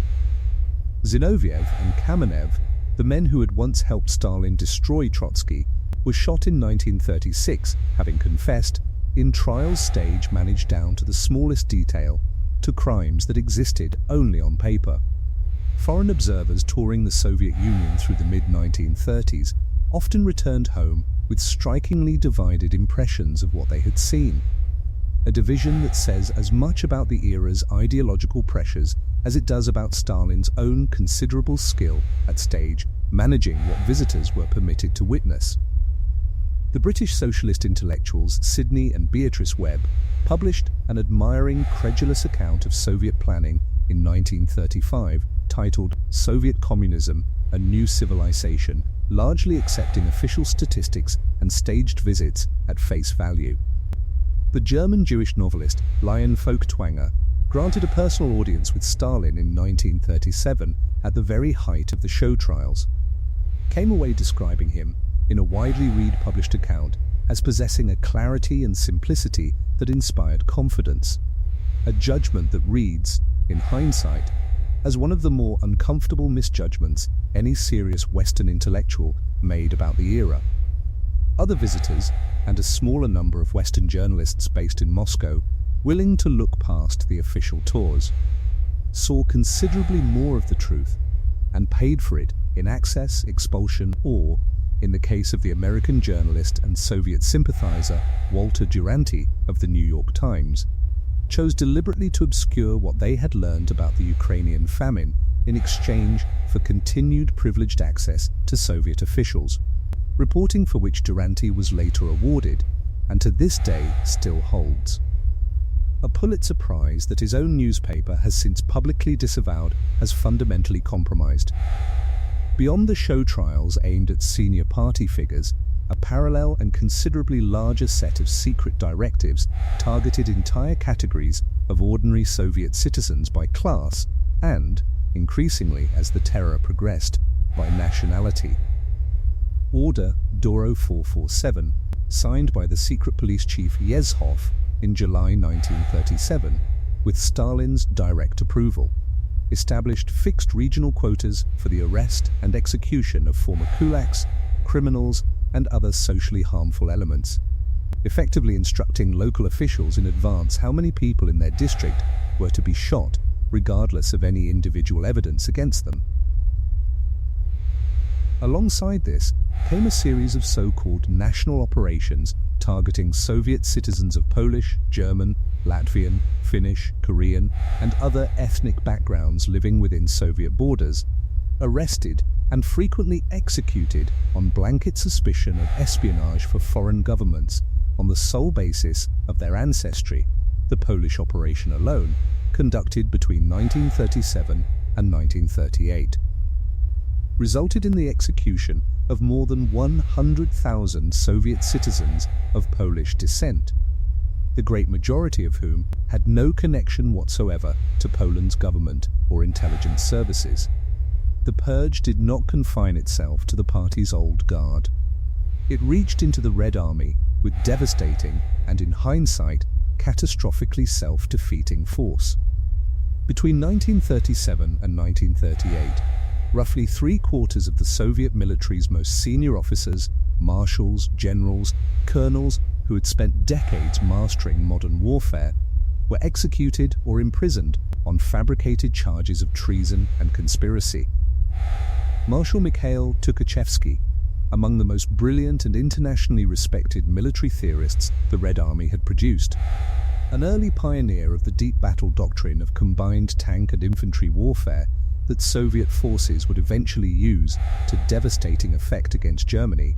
was arrested in May 1937 on fabricated charges of conspiring with German military intelligence, tried in a secret one day proceeding before a tribunal of fellow officers, several of whom would themselves be arrested and shot within the following year and executed within hours of his conviction. Historians studying the surviving interrogation records have found that his confession, like so many others extracted during this period, bears physical traces in the form of bloodstains on the document itself, corroborating long-standing accounts that it was obtained under torture. Historians studying the disastrous opening months of the war that would soon follow have consistently pointed to this self-inflicted wound as one of its central causes, an army led, in June of 1941, by officers hastily promoted to replace men who, had they lived, might have prevented some of the catastrophe that followed. Beneath the show trials that made headlines abroad ran a far larger and far quieter machinery of terror that consumed ordinary people by the hundreds of thousands. Factory workers denounced by jealous neighbors or rival colleagues, teachers reported for a careless remark, peasants still resented for resisting collectivization years earlier. Secret police quotas, set by Moscow region by region, specified in advance how many people in each category were to be arrested and how many were to be executed, numbers that local officials, terrified of appearing insufficiently vigilant themselves, frequently exceeded rather than fell short of. Those not executed were sent into the vast network of forced labor camps known as the Gulag, scattered across the most remote and inhospitable regions of the Soviet Union. Logging camps in the Arctic, gold mines in the far northeast, canal-building projects where the mortality rate among prisoners in the hardest years approached 1 in 4. It is worth pausing here before moving forward to sit for a moment inside what collectivization actually looked like at ground level in a single village, because the scale of these numbers can otherwise become an abstraction too large to hold in the mind. Picture a settlement of perhaps 400 families somewhere in the black earth farmland of central Ukraine,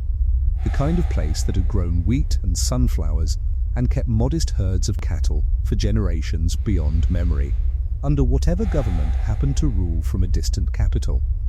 In the autumn of 1929, a brigade arrives from the district center, young men, often barely out of their teens, carrying party credentials and, increasingly, revolvers, tasked with meeting a grain quota set months earlier by officials in an office who had never walked that particular stretch of black earth and never would. The brigade calls a village meeting. Farmers are told which of their neighbors have been classified as Gulags, a designation that in practice could be applied to a family that owned 2 cows instead of 1, or that had once in a better year hired a neighbor's son to help with the harvest. Denunciation in these meetings became its own kind of survival currency. Naming someone else as a kulak, however flimsy the justification, could sometimes protect a family's own smaller herd, its own harder-won store of grain, at least for another season. Neighbors who had shared fences and christenings and funerals for generations found themselves within the space of a single village meeting on opposite sides of a line that could mean the difference between staying in a heated house through winter and being marched, with whatever bundle of belongings could be carried, to a rail siding for deportation to Kazakhstan or the far north. Resistance to collectivization was not always passive. Soviet internal security reports from 1930 alone documented several thousand distinct instances of organized peasant unrest across the country, ranging from the mass slaughter of livestock that peasants preferred to eat or sell rather than surrender to the collective, to armed uprisings in regions of the North Caucasus, Central Asia, and Ukraine substantial enough to require regular Red Army units, not just secret police detachments, to suppress them. Women in many villages played a leading role in these disturbances, staging so-called women's riots that besieged local party offices and physically blocked the removal of grain and livestock, a form of protest that local officials, operating within a rigid ideological framework that viewed organized male resistance as inherently more politically dangerous and punishable, sometimes treated with marginally less severity than the same actions would have received from men. A pattern some historians believe peasant communities consciously exploited in the brief window before the state's response hardened against women's participation as well. By the winter of 1932, in the villages hit hardest by the requisition brigades, there was often, quite simply, nothing left. Grain that should have fed a family through spring had been carted away to fulfill a quota calculated without any regard for what the actual harvest had produced. Families ate what remained of their seed grain, then their livestock, then. As the historical record documents with unflinching plainness, whatever could be found in the fields once the snow melted, grass, tree bark ground into flour, the bodies of animals long dead. Soviet law at the time criminalized the theft of even small amounts of collective farm property, with sentences as severe as execution, a policy sometimes referred to, from the surname of the deputy who drafted it, as the law of spikelets, meaning that a starving child caught gathering fallen grain from a harvested field could, in the letter of the law then being enforced, be treated as a saboteur of the state. Perhaps, in some quiet corner of himself, Stalin understood exactly what these numbers meant translated into a single village, a single family, a single winter. The internal party reports reaching his desk throughout 1932 and 1933 were not vague. Regional officials described, in language direct enough that no honest reader could mistake its meaning, mass starvation, cannibalism in its most extreme and desperate documented cases, entire villages reduced to a handful of survivors. He read these reports. He signed the orders that kept the quotas in place regardless. Whatever calculation moved through his mind in weighing a distant industrial target against the lives of people he would never meet, it was a calculation, historians are left to conclude, in which those lives simply did not weigh very much at all. Stalin's reach through these same years extended well beyond Soviet borders. Exercised through the Communist International, or Comintern, the Moscow-based organization coordinating communist parties across dozens of countries worldwide. Foreign communist leaders who traveled to Moscow for Comintern congresses or extended stays were not exempt from the suspicion consuming the Soviet Party itself. A number of prominent foreign communists residing in Moscow during the terror, German, Polish, Hungarian, and Italian party leaders among them. men who had fled fascist or authoritarian governments in their own countries specifically too. Find safety in the Soviet Union were arrested and executed alongside their Soviet counterparts, victims of the same fabricated conspiracies, in a bitter irony that saw men who had risked their lives fighting fascism at home killed instead by the one government that had promised them refuge from it. The Polish Communist Party was formally dissolved by the Comintern in 1938 on Stalin's orders. Its entire central leadership, then resident in Moscow, arrested, and the overwhelming majority of them executed. A decision historians have since described as amounting to the near-total liquidation of an entire national communist movement by the very international body meant to nurture it. Those not executed were sent into the vast network of forced labor camps known as the Gulag, scattered across the most remote and inhospitable regions of the Soviet Union. Logging camps in the Arctic, gold mines in the far northeast, canal building projects where the mortality rate among prisoners in the hardest years approached 1 in 4. The system's overall population, tracked in internal NKVD records later made available to researchers, tells its own quiet story of the terror's scale and duration. Gulag camps held roughly 500,000 prisoners in the early 1930s, a figure that climbed past 1 million by the middle of the decade as collectivization's opponents and its supposed saboteurs filled the camps, and then surged again through 1937 and 1938 as the Great Terror added its own enormous wave of new arrivals.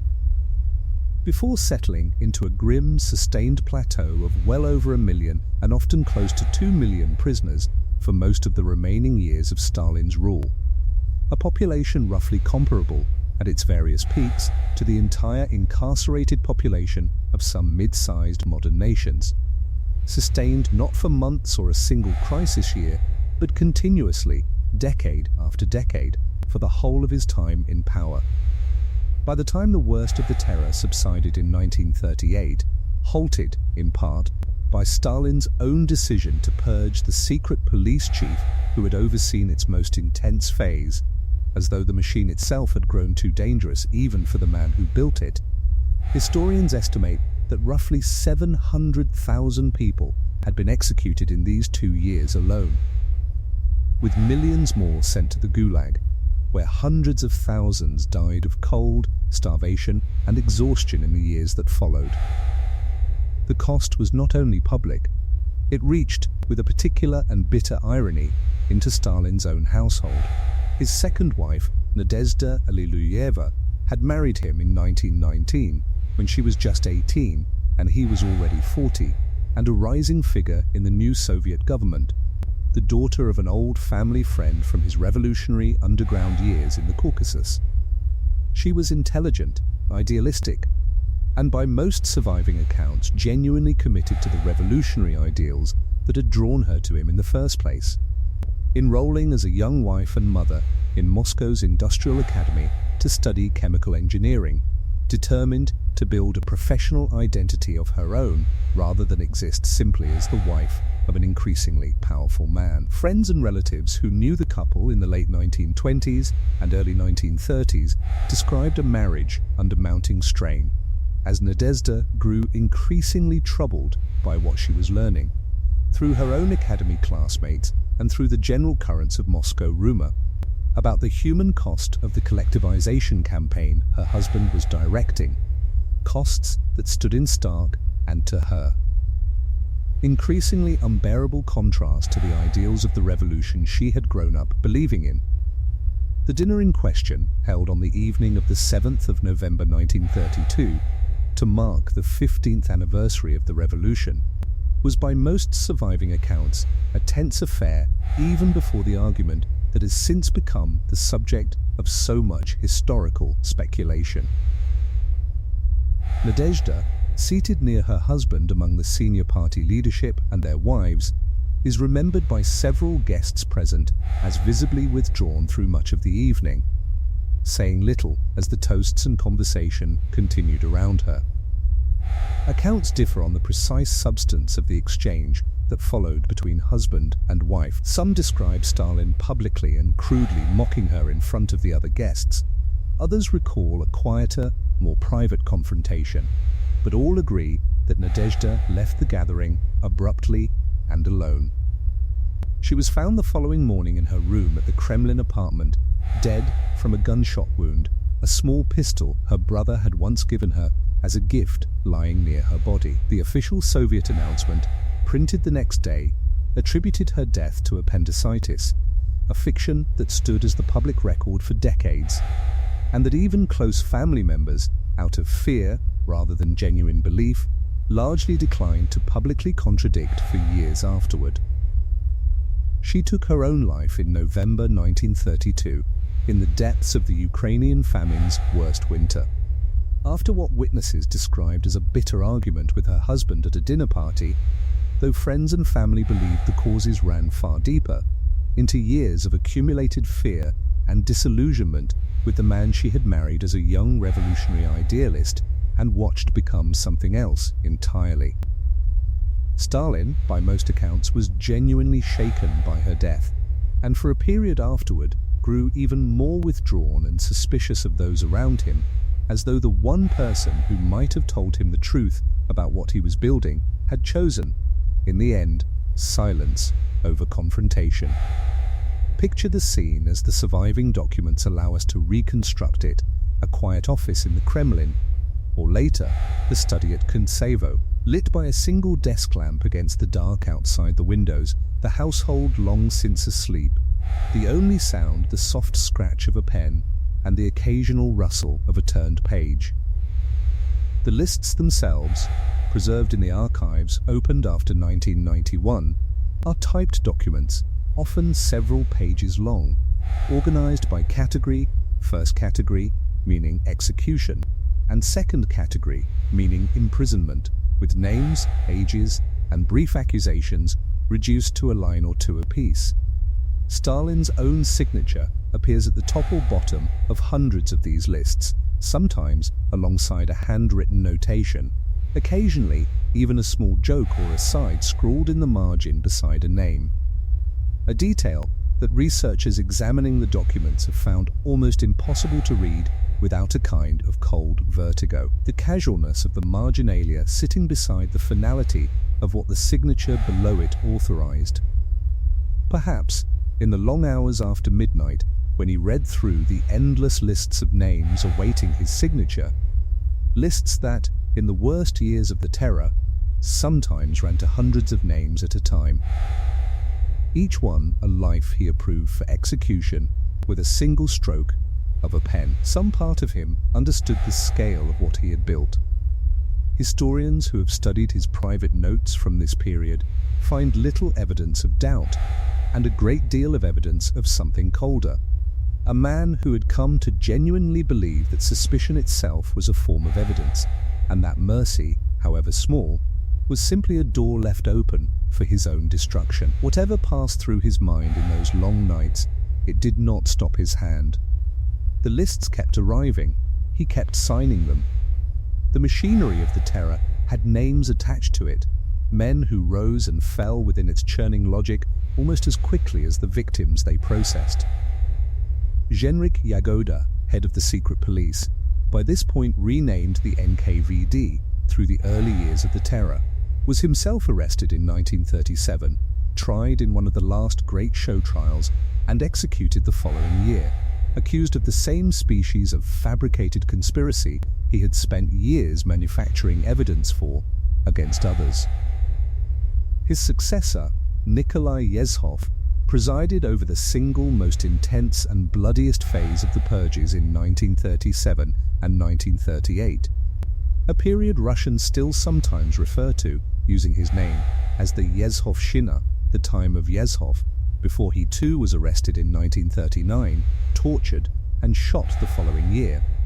His own name subsequently erased from Soviet photographs and official histories, with the same thoroughness once applied to Trotsky, airbrushed out of images standing beside Stalin, as though he had never existed at all. The small circle of men who carried out Stalin's will through these years, and who would in most cases go on to serve him for decades afterward, deserve their own brief accounting, because their willingness to sign, without recorded objection, execution lists bearing the names of colleagues, neighbors, and in some cases in-laws, reveals something essential about how the machinery of terror actually functioned in practice, not through the will of one man alone, however dominant, but through the accumulated compliance of dozens of others positioned just beneath him. Vyacheslav Molotov, who would serve as Stalin's foreign minister for the better part of 2 decades, and whose surname would later be attached, with bitter irony, to the improvised firebombs Finnish soldiers threw at Soviet tanks during the Winter War, personally signed off on execution quotas for tens of thousands of people during the peak years of the terror, later telling an interviewer, decades afterward, and with no apparent hint of remorse, that he considered the purges to have been, on balance, historically necessary. Lazar Kaganovich, another senior Stalin loyalist who oversaw both railway construction and, in earlier years, the harshest phases of collectivization enforcement in Ukraine, would live long enough to see the Soviet Union itself collapse, dying in 1991 still defending, in interviews given in his final years, the policies he had helped carry out 6 decades earlier. It was Lavrenti Beria, Yezhov's successor, who would run the secret police apparatus for the remainder of Stalin's life, overseeing both the tail end of the terror's aftermath and later the vast forced labor empire of the Gulag at its greatest extent. Beria was, by nearly every surviving account, among the most personally feared men in the entire Soviet hierarchy, a figure whose name alone, decades later, could still cause elderly survivors of the period to lower their voices. He is documented, through both contemporary testimony and later investigation, to have personally selected young women and girls from Moscow streets to be brought to his residence. A pattern of sexual predation that senior Soviet officials were aware of and did nothing to stop, precisely because doing so would have meant confronting a man whose closeness to Stalin made him functionally untouchable. The daily reality of the Gulag system, at its peak encompassing well over 100 camp complexes and holding, at various points through the late 1930s and 1940s, somewhere between 1.5 and 2.5 million prisoners at any given time, is difficult to convey in anything but plain, unadorned description, because embellishment risks obscuring rather than clarifying its actual horror. Prisoners in the harshest camps, the gold mining operations of Kolyma in the far northeast chief among them,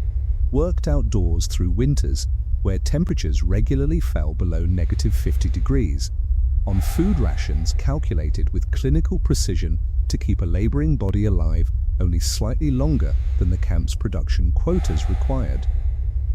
Survivors who later wrote memoirs, among them the writer Varlam Shalamov, who spent nearly 17 years in the Kolyma camps, described a system that did not merely imprison people, but methodically, almost industrially, consumed them. Bodies worked past the point of recovery, then quietly replaced from the next transport of prisoners arriving by rail and by ship across the Sea of Okhotsk. The daily routine Shalamov and other survivors documented followed a grimly consistent pattern across most of the harsher labor camps: roll call before dawn in temperatures that made the metal of a shovel dangerous to touch with bare skin, a march to the worksite under armed escort, 10 or more hours of physical labor, logging, mining, digging, rewarded with a bread ration calibrated with what survivors described as deliberate, calculated precision to the percentage of an impossible quota a prisoner had managed to meet the previous day,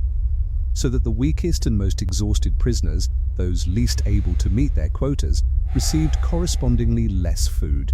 accelerating a decline from which few ever recovered. Physicians within the camp system,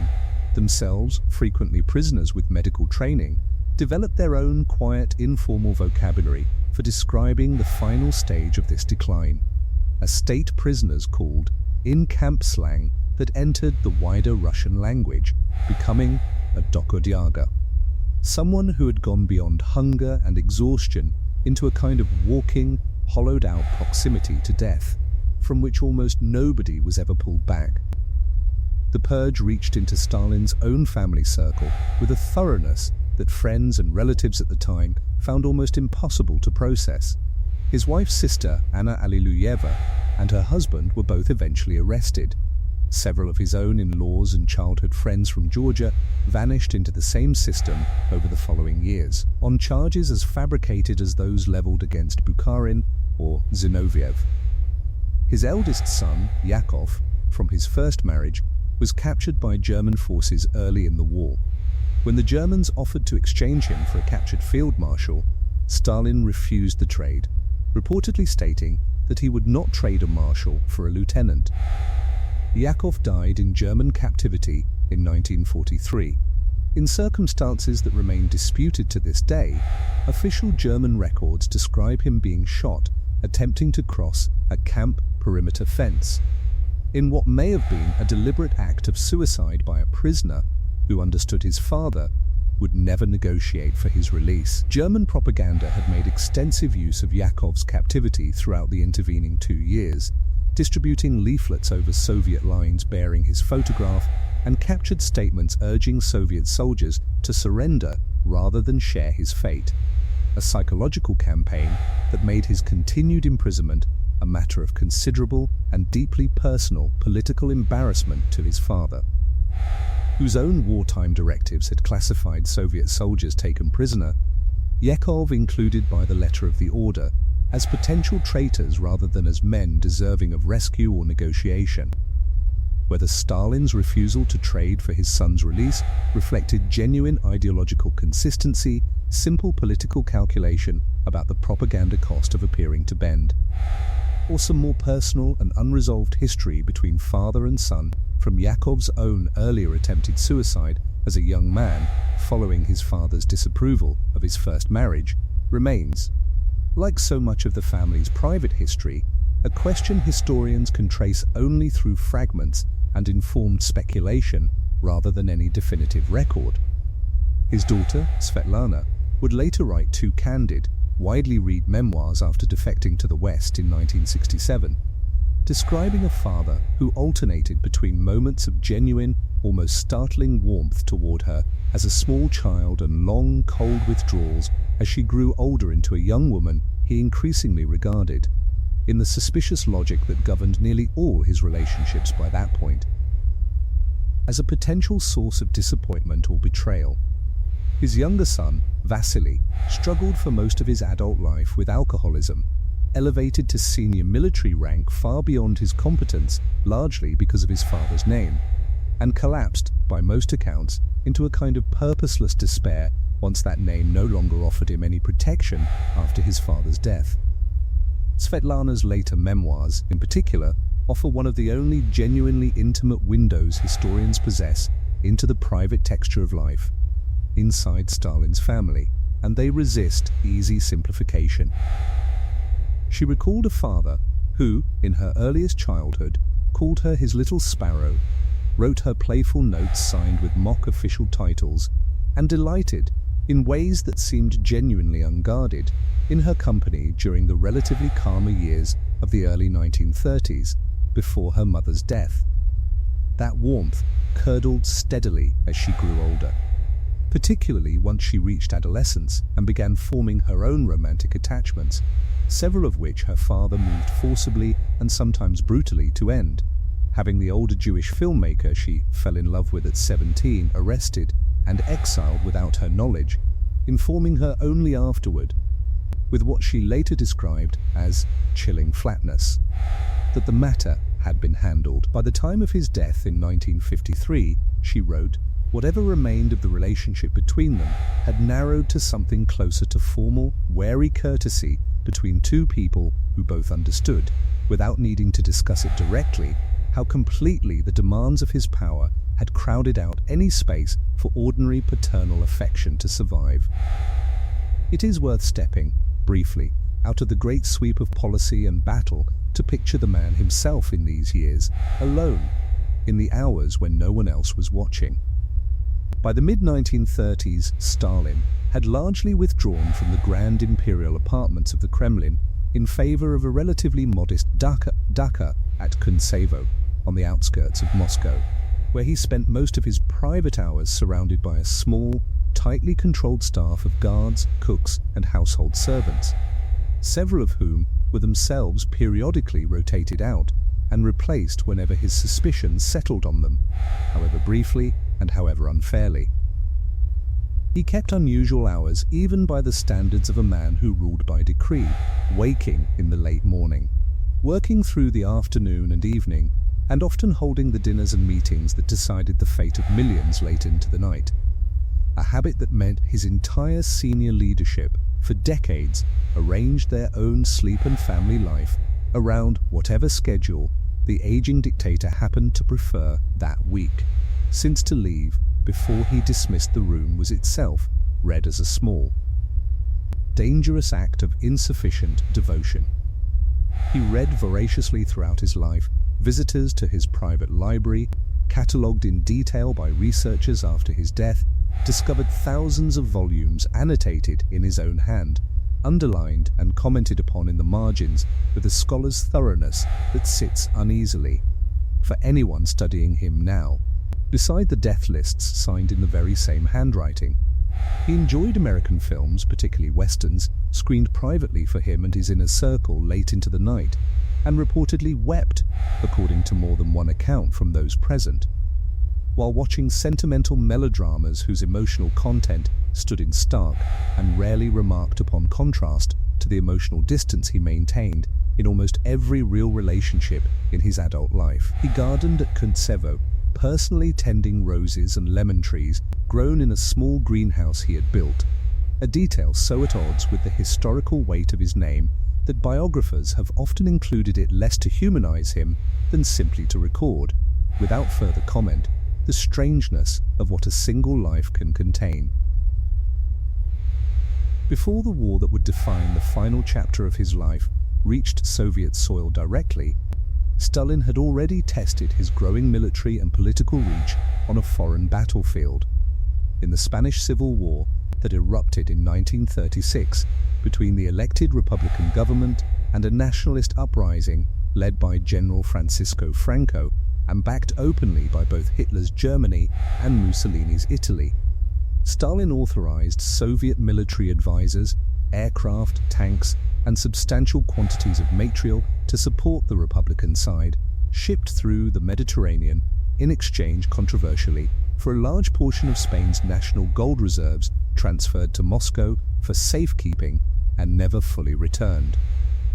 Soviet involvement came bundled, as it so often did in this period, with the machinery of ideological control. NKVD agents operating within Republican Spain hunted down and, in a number of documented cases, executed members of rival left-wing and anarchist factions whom Stalin regarded as insufficiently loyal to Moscow's preferred version of the anti-fascist cause.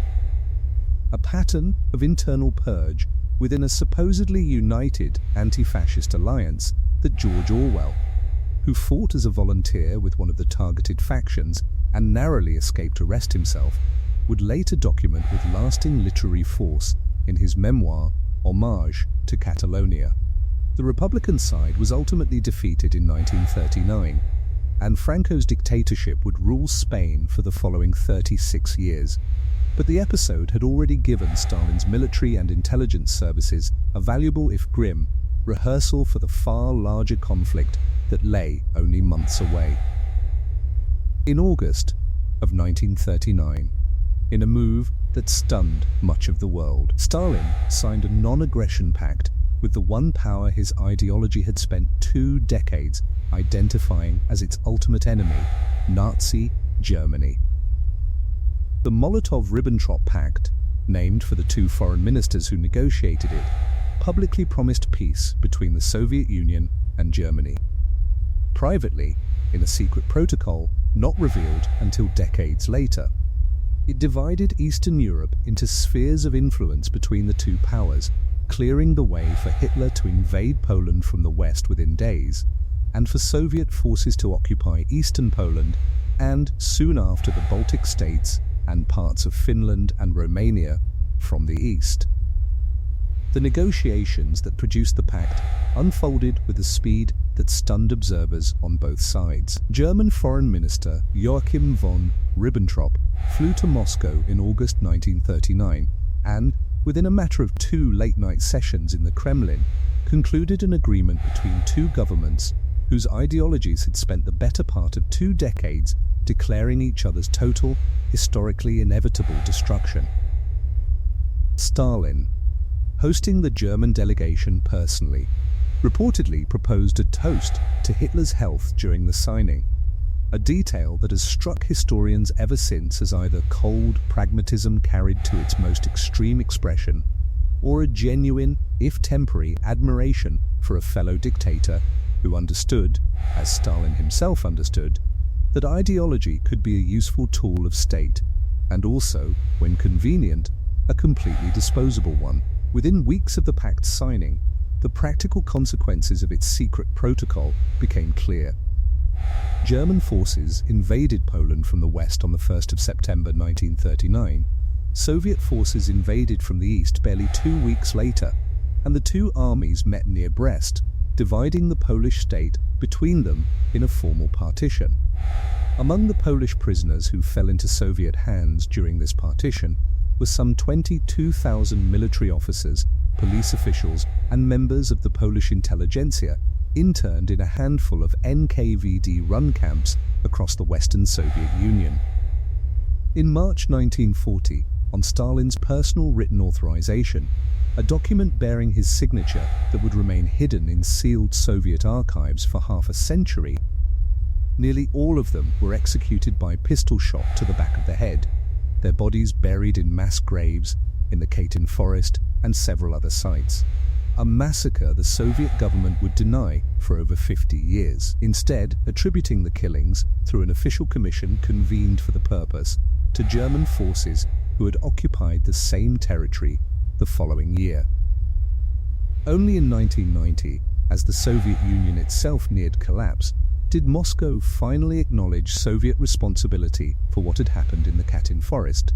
a delayed admission that Polish national memory has never fully separated from the broader, older grievance of a country partitioned twice within living memory by more powerful neighbors on either side.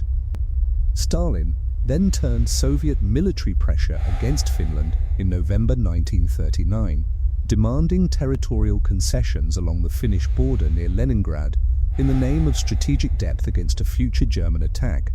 a demand Finland refused, triggering what became known as the Winter War. The Red Army, still reeling from the officer corps gutted by Stalin's own purges barely 2 years earlier, performed with a degree of tactical incompetence that shocked observers around the world, suffering casualties several times greater than the much smaller Finnish defending force, before finally securing, at enormous cost, a limited territorial settlement in March 1940. The poor Soviet performance in Finland, watched closely by German military planners, is generally believed by historians to have reinforced Hitler's own confidence, mistaken as it would prove, that a Soviet Union weakened by its own purges would collapse quickly once seriously invaded. Stalin, historians believe, saw the pact as a cynical but necessary purchase of time, a way to keep the Soviet Union out of a European war he did not yet feel prepared to fight, while pushing his own borders westward as a buffer against the invasion he still, correctly, believed would eventually come. Hitler and his senior military commanders, for their part, held Stalin's Soviet Union in a contempt shaped heavily by their own racial ideology, dismissing the Red Army, despite its considerable size on paper, as an inherently inferior fighting force belonging to what Nazi doctrine characterized as a racially degraded population incapable of sustained, organized resistance against German arms. This assessment, historians have noted, drew apparent confirmation from the Red Army's poor showing against Finland in the Winter War, barely a year earlier, and from intelligence reports on the devastation the Purges had inflicted on the Soviet officer corps, leading German planners to confidently predict a campaign that would shatter Soviet resistance within a matter of weeks,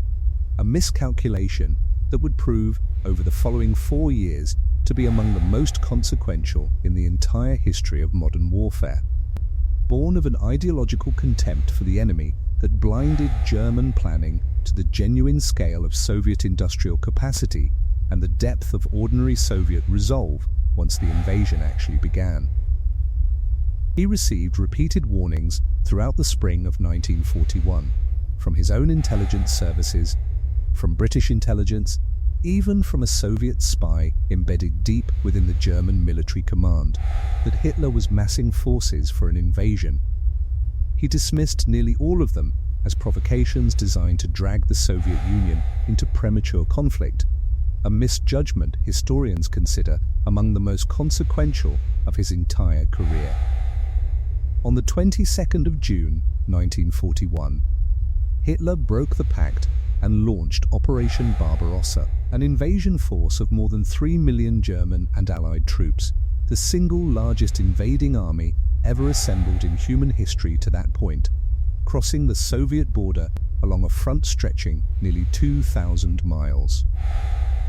Soviet defenses, still reeling from the officer corps gutted by Stalin's own purges 3 years earlier, collapsed with terrifying speed. Entire armies were encircled and destroyed within weeks. German forces advanced hundreds of miles into Soviet territory before the summer had even ended. The first hours of the invasion, reconstructed since from Kremlin logbooks and the recollections of officials who were present, reveal a leadership caught in genuine, disorienting shock despite the warnings that had piled up on Stalin's desk for months beforehand. Molotov, not Stalin, delivered the radio address informing the Soviet public that war had begun, reading from a text that Stalin himself, by several accounts, could not bring himself to deliver in the first hours of the crisis. Reports reaching Moscow through that first day described a catastrophe unfolding faster than the general staff could track it. Entire air regiments destroyed on the ground before a single Soviet plane had left the runway. Border garrisons overrun within hours, communication lines to forward units going silent one after another. For a man who had spent over a decade insisting that suspicion and vigilance were the only reliable safeguards against betrayal, the swift, humiliating confirmation that his own certainty about Hitler's intentions had been catastrophically wrong seems, in the documentary record of those first days, to have produced not immediate resolve, but a kind of frozen disbelief, lasting the better part of a week before he re-emerged to resume active command. For the first days of the invasion, by the accounts of those closest to him, Stalin withdrew into a kind of stunned paralysis, retreating to his dacha outside Moscow and refusing, for a period, to see or speak with his own senior commanders. Some historians believe he genuinely feared, in these first disoriented days, that his own inner circle might move to arrest or execute him for the catastrophe unfolding at the border. A fear rooted, with a certain bleak irony, in exactly the kind of political violence he himself had spent the previous decade perfecting. When a delegation of his own commanders finally traveled to the dacha to find him, he is said to have watched them enter with something close to dread, expecting arrest. Instead, they had come to ask him to lead. He returned to Moscow and to command within days. Whatever else history holds him responsible for, the war years that followed revealed a stubbornness that, however costly, ultimately matched the scale of Hitler's ambition against him. Soviet industry was dismantled by rail, factory by factory, and shipped more than 1,000 miles east beyond the Ural Mountains, out of range of German bombers, and reassembled, remarkably, historians confirm, within weeks of arrival,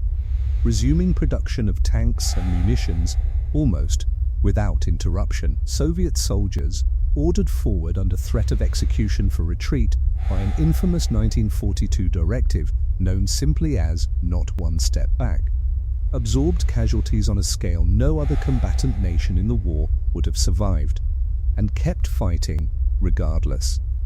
Soviet soldiers ordered forward under threat of execution for retreat by an infamous 1942 directive known simply as "not one step back." Order 227, issued as German forces pushed towards Stalingrad and the Caucasus oil fields in the summer of that year, absorbed casualties on a scale no other combatant nation in the war would have survived, and kept fighting regardless. The order established so-called blocking detachments, positioned behind the main Soviet lines with instructions to shoot any soldier attempting to retreat without authorization, and created penal battalions into which soldiers convicted of cowardice, desertion, or simple bad luck in a losing engagement were transferred,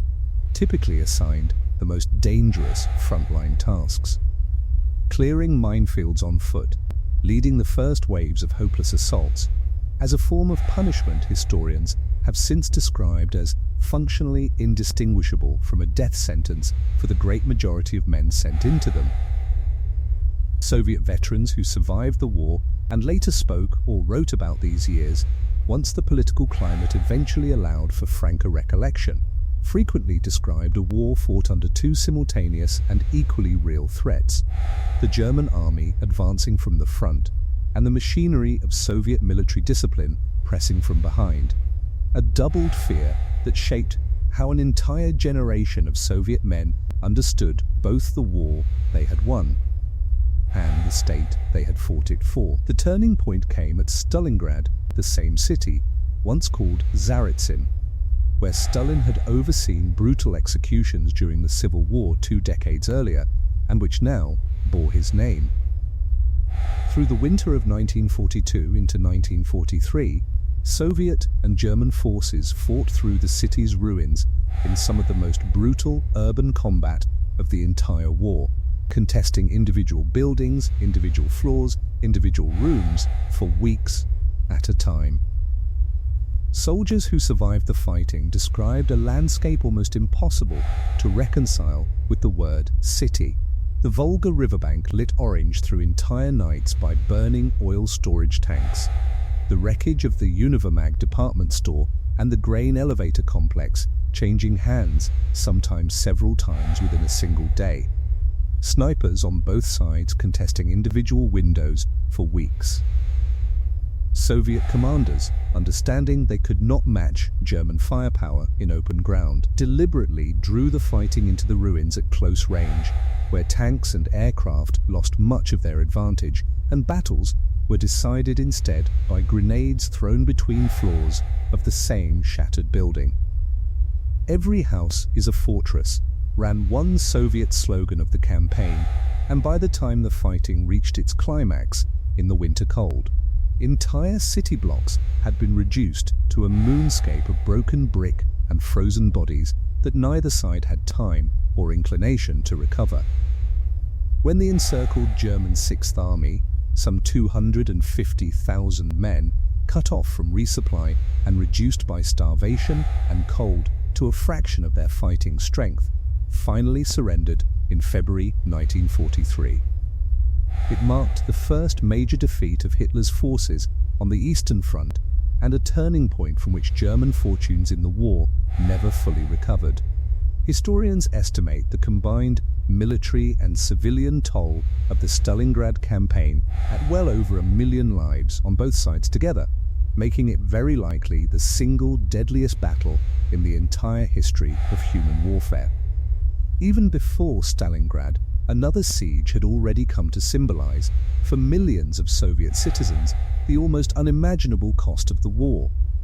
German forces surrounded the city of Leningrad in September of 1941 and held it under blockade for nearly 900 days, cutting off virtually all food and fuel supply to a population of well over 2 million people through repeated Russian winters. Residents survived, in the blockade's most desperate months, on rations that fell as low as a few ounces of bread a day, cut with sawdust and and other fillers to stretch dwindling grain supplies. Historians estimate that between 600,000 and over 1 million civilians died in Leningrad during the siege. The overwhelming majority from starvation and cold rather than direct combat, in a catastrophe that unfolded in full view of a Soviet leadership in Moscow that could offer only a single, perilous supply route across the frozen surface of Lake Ladoga, itself frequently targeted by German artillery and aircraft. The city did not surrender. When the blockade was finally broken in January 1944, survivors described a devastation almost beyond description. A metropolis of grand imperial architecture reduced, by the siege's end, to a landscape of skeletal buildings and mass graves. From the winter of Stalingrad forward, Soviet forces pushed steadily westward through the massive tank battle at Kursk in the summer of 1943, the largest armoured engagement in the history of warfare, in which several thousand tanks clashed across the open steppe in a battle that finally and permanently broke Germany's capacity to launch major offensive operations on the Eastern Front through the long, grinding liberation of Ukraine and Belarus in 1944, conducted by a Red Army whose senior command now increasingly rested with genuinely skilled professional soldiers. Marshal Georgy Zhukov foremost among them, a commander whose battlefield judgment Stalin, however reluctantly and however jealously he guarded ultimate authority over every major decision, had by this stage of the war learned to respect and rely upon in a way he had extended to almost no one earlier in his rule, and finally, in the spring of 1945,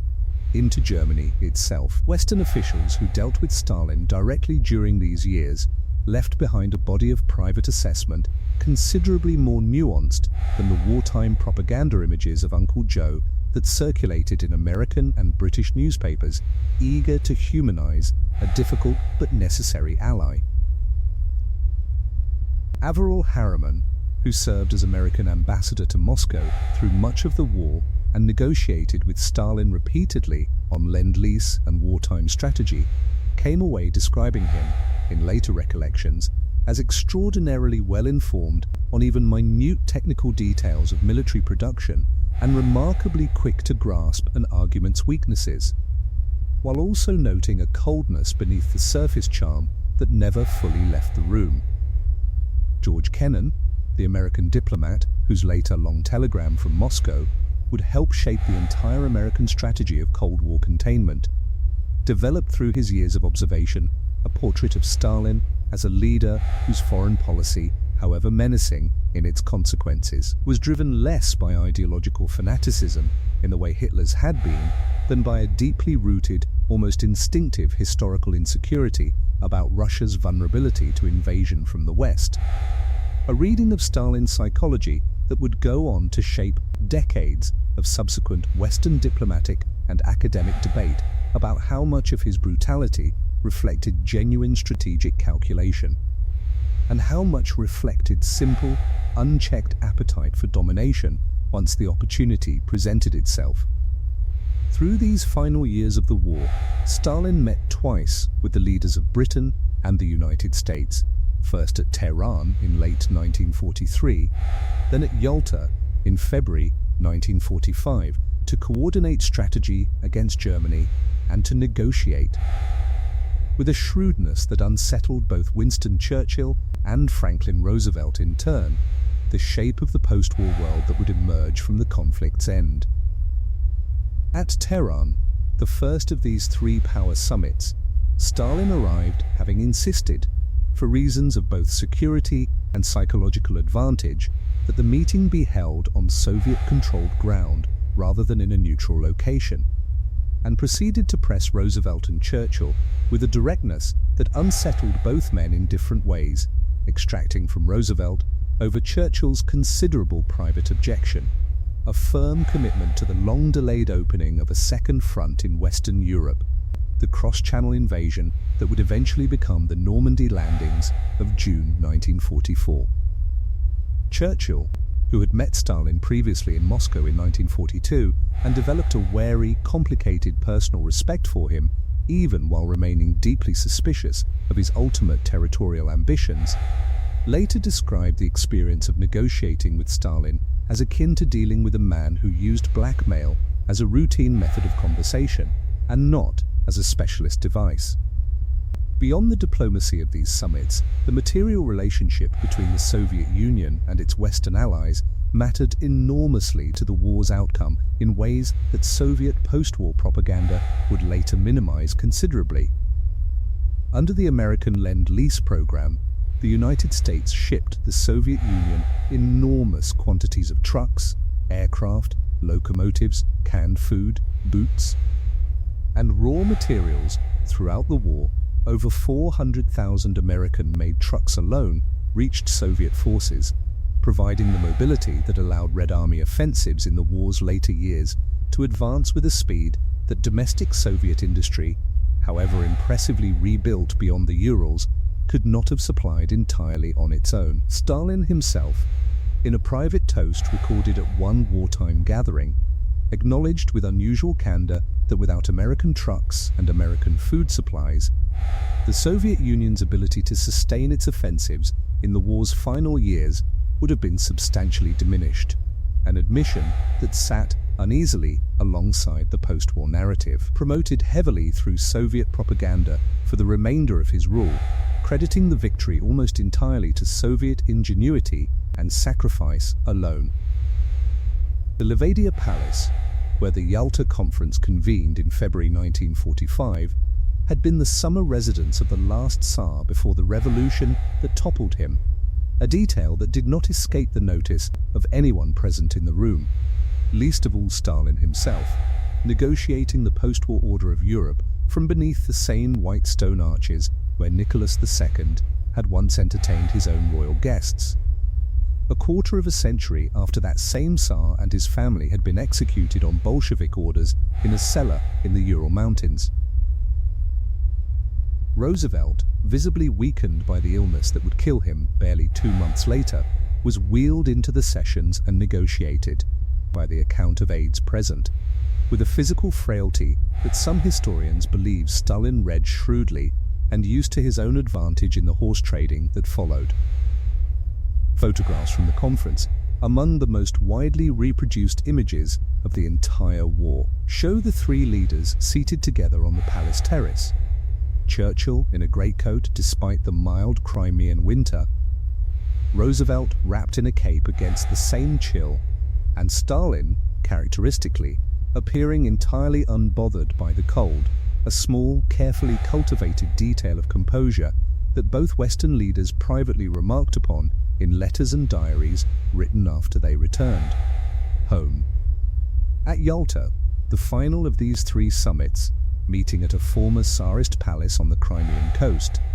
Stalin secured Western acceptance of Soviet dominance across much of Eastern Europe, an outcome that would define the geography of the Cold War for the following 4.5 decades, and that historians still debate as either a pragmatic acknowledgement of military realities on the ground, given that Soviet troops already physically occupied the territory in question, or a catastrophic failure of Western resolve, depending on which side of that long argument a given historian happens to stand. On the 30th of April 1945, as Soviet troops fought through the final blocks of central Berlin, Hitler took his own life in an underground bunker beneath the burning city. Soviet soldiers raised the red flag over the ruins of the Reichstag days later, an image that would become one of the defining photographs of the 20th century. By the final weeks of the war, German soldiers defending the approaches to their own capital had spent nearly 4 years learning, at devastating cost, what kind of army now stood arrayed against them along the Oder River, preparing for the final assault. Accounts from German veterans of the war's closing campaign, gathered in post-war interviews and memoirs, frequently describe a dread that had shifted over the preceding years from simple fear of a numerically superior enemy into something closer to a grim, reluctant respect. The recognition that an army once dismissed by German high command in 1941 as a disorganized rabble ripe for quick collapse had instead learned, through catastrophic losses and against every early expectation,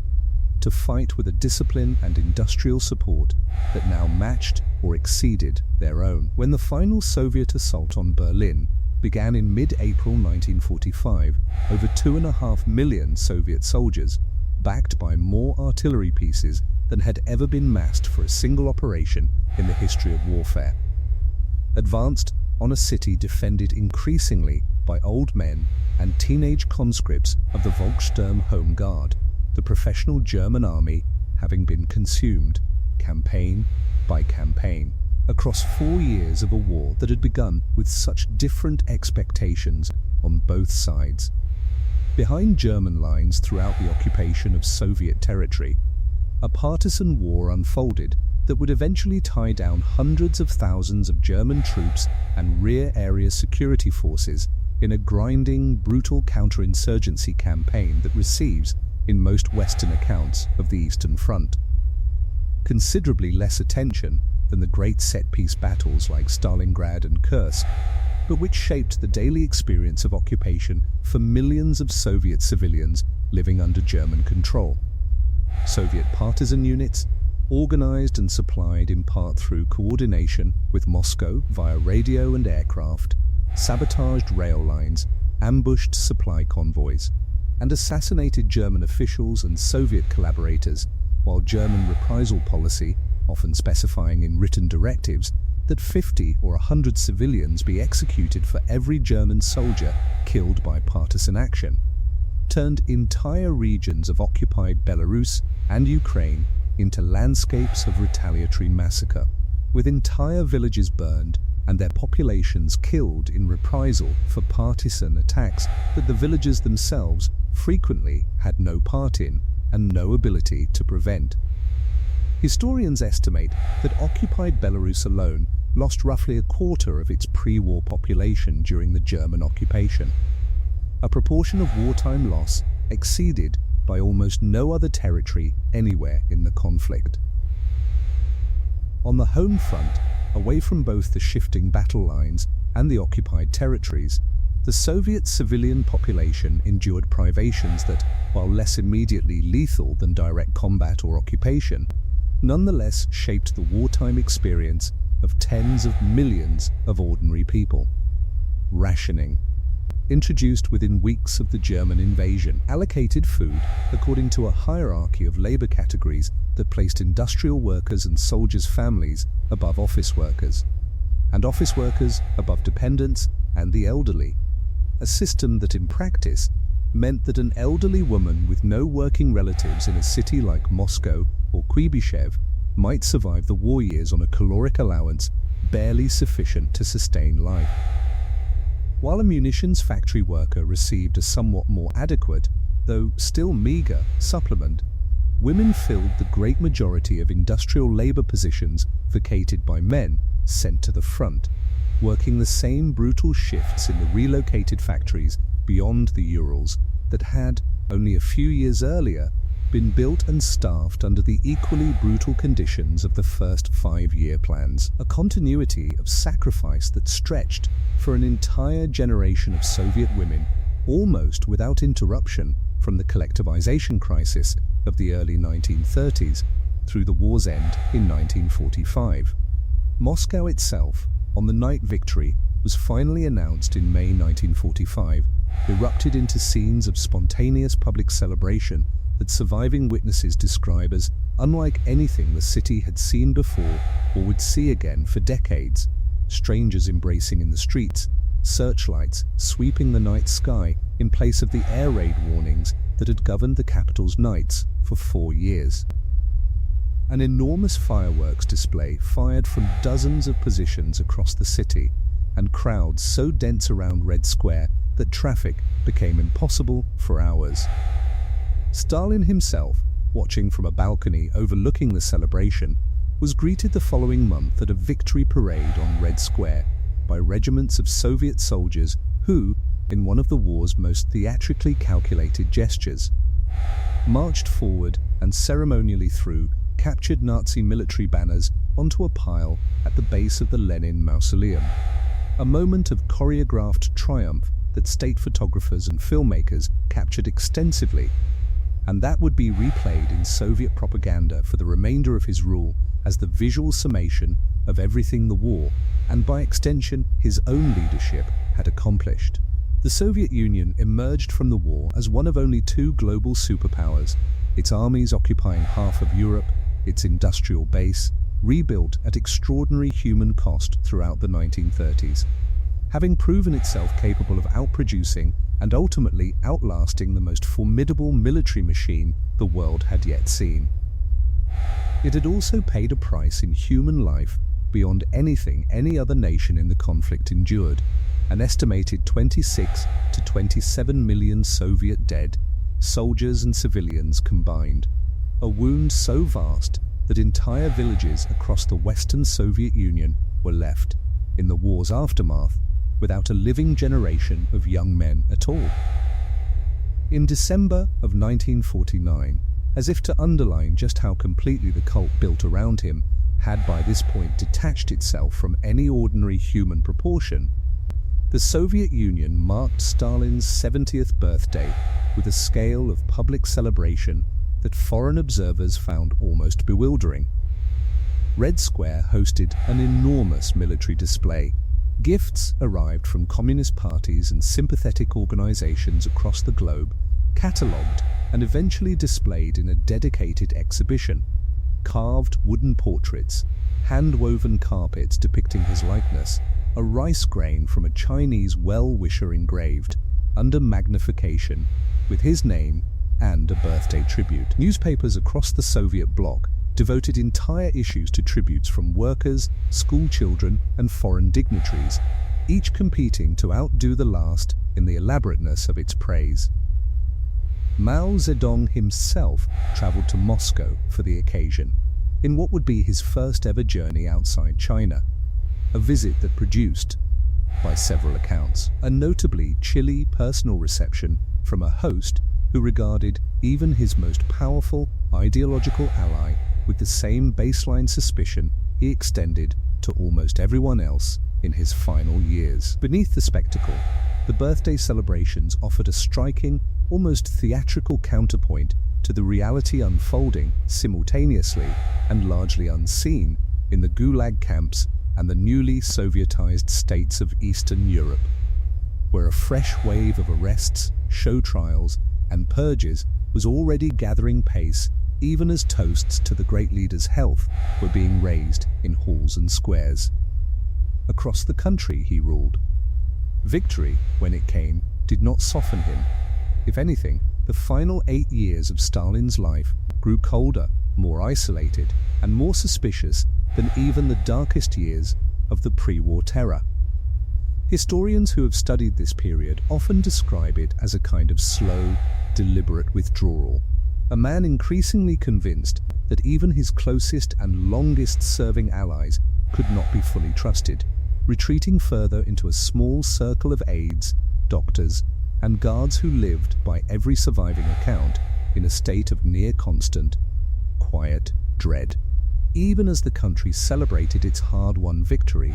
Stalin moved quickly to reassert the same rigid cultural and ideological controls the war years had temporarily loosened. Beginning in 1946, a campaign overseen by his close ally Andrei Zhdanov,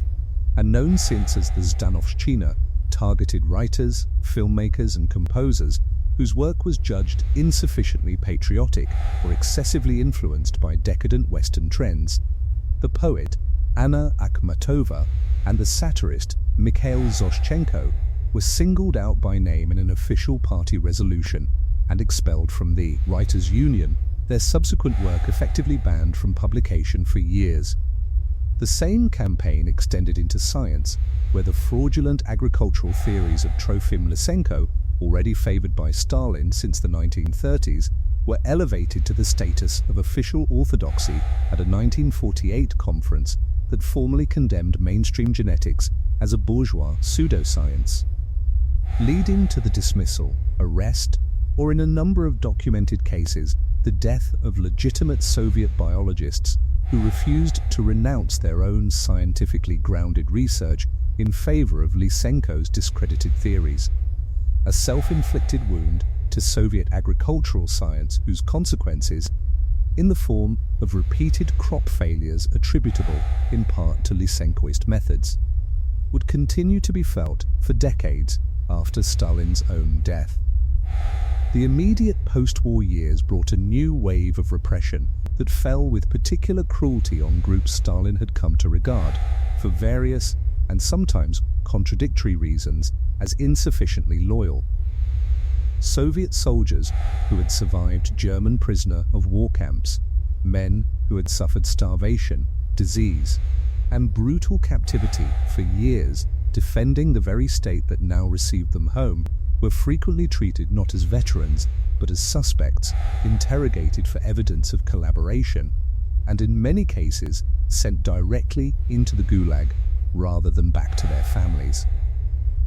Entire ethnic groups, Chechens, Crimean Tatars, Volga Germans among them, were forcibly deported en masse from their homelands in the war's final years, packed into freight cars on journeys during which tens of thousands died of exposure, disease, and starvation, on the grounds of collective suspicion that some among them might have collaborated with the German occupation. As the Cold War hardened into open ideological confrontation with the United States and its Western allies through the late 1940s, Stalin's suspicion increasingly turned towards Soviet Jews, a shift historians attribute partly to genuine anti-Semitic conviction that hardened in his final years, and partly to a broader Cold War anxiety about supposed foreign, cosmopolitan loyalties within Soviet society. Prominent Jewish writers, actors, and scientists associated with the wartime Jewish Anti-Fascist Committee were arrested beginning in 1948. 13 of its leading members were secretly tried and executed in August 1952. In a case that would only become publicly known years later, the post-war years brought new confrontations that Stalin, now in his late 60s and increasingly rigid in both body and temperament, navigated with the same suspicion that had governed his domestic rule for 2 decades. The wartime alliance had begun fraying openly within a year of Germany's defeat, when Churchill, no longer Prime Minister but still a towering figure in international opinion, delivered a speech in Fulton, Missouri in March 1946, declaring that an Iron Curtain has descended across the continent, dividing a free West from a Soviet-dominated East. Stalin responded with unusual public directness of his own, granting an interview to Pravda in which he compared Churchill to Hitler and accused him of inciting a new war against the Soviet Union. An exchange that historians generally treat as one of the opening public salvos of what would become, over the following 4 decades, the defining global conflict of the second half of the 20th century, even though neither side, in these first tense months, yet used the phrase Cold War that would eventually come to describe it. One of the earliest and most dangerous of these came in June of 1948, when Stalin ordered a full land blockade of West Berlin, cutting off all road, rail, and canal access to the roughly 2 million residents of the city's western occupied sectors, in an attempt to force the withdrawal of American, British, and French forces from an enclave sitting deep within Soviet-controlled East Germany. The United States and Britain responded not with the retreat Stalin had anticipated, but with an extraordinary logistical effort: the Berlin airlift, flying food, coal, and medical supplies into the blockaded city around the clock for nearly 11 months, at the height of the operation landing a supply aircraft in West Berlin roughly once every 90 seconds. Stalin, faced with a Western resolve he had not fully anticipated and unwilling to risk the direct military confrontation that shooting down an unarmed cargo plane might trigger, lifted the blockade in May 1949, in what most historians regard as one of the clearest early Cold War defeats of his post-war foreign policy, a rare instance in which the patient, watchful calculation that had served him so well for 3 decades badly misjudged the resolve of the men across the table from him. Across the territories Soviet forces had liberated from German occupation and continued to occupy through the war's final year, Stalin oversaw the installation, over the following 3 to 4 years, of communist governments loyal to Moscow in Poland, Hungary, Romania, Bulgaria, Czechoslovakia, and East Germany. A process that combined genuine local communist support in some countries with rigged elections, the suppression of rival political parties, and, in Czechoslovakia in 1948, an outright coup that ended that country's brief post-war experiment with multi-party democracy. The methods varied from country to country, but the underlying pattern held consistent throughout. Opposition figures arrested or forced into exile, non-communist coalition partners gradually squeezed out of any genuine power, and secret police forces trained and, in several documented cases, directly staffed by Soviet advisors, established as the ultimate guarantor of each new government's loyalty to Moscow. By 1948, the outline of what Western observers would soon term the Iron Curtain had hardened into the political reality that would define Europe's division for the following 4 decades. In 1948, Yugoslavia's communist leader, Josip Broz Tito, who had come to power largely through his own partisan movements fighting against German occupation, rather than through Soviet installation, and who consequently felt far less obligated to defer to Moscow than the leaders Stalin had placed in power across the rest of Eastern Europe, broke openly with Stalin over Yugoslavia's insistence on charting its own path towards socialism. It was the first major public fracture in what Western observers had assumed was a monolithic communist bloc, and Stalin, by several accounts, took the defiance with a personal fury disproportionate even to its strategic significance, reportedly telling associates that he would shake his little finger and Tito would fall. Tito did not fall.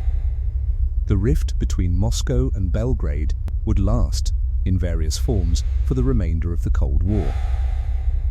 The same year, 1949, brought a development Stalin had pursued with enormous secrecy and enormous resources since the closing months of the war against Germany: the successful test of the Soviet Union's first atomic bomb, developed by a scientific program that drew heavily, historians have since confirmed through declassified intelligence records, on information passed to Soviet intelligence by spies embedded within the American and British nuclear programs. The test ended the brief period of exclusive American nuclear monopoly and set the terms for the arms race that would define the remainder of the 20th century. Stalin, who had been famously dismissive of the atomic bomb's significance when first informed of Hiroshima and Nagasaki in 1945, a reaction some historians read as calculated composure rather than genuine indifference, now pushed the Soviet nuclear program forward with an urgency that consumed enormous state resources even as ordinary Soviet citizens continued to live in the war's aftermath, amid severe shortages of housing, food, and basic consumer goods. Work continued in Stalin's final years toward a Soviet thermonuclear device as well, drawing on the talents of a young physicist named Andrei Sakharov, who would help design the weapon that was successfully tested only months after Stalin's death, and who would go on in a striking personal transformation over the following decades, to become one of the Soviet Union's most prominent internal dissidents and human rights advocates, eventually winning the Nobel Peace Prize for work that stood in direct, deliberate opposition to the very state apparatus his early scientific career had helped arm.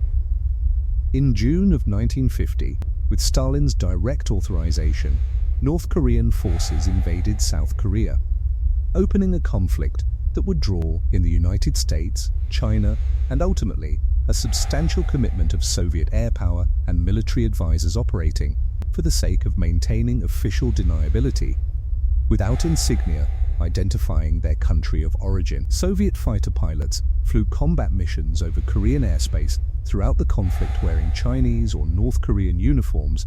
and operating under strict instructions to communicate only in Korean over their radios, a fiction transparent enough that American pilots frequently reported hearing Russian voices in the cockpits they were engaging. Though the Soviet government never once officially acknowledged the deployment during Stalin's lifetime.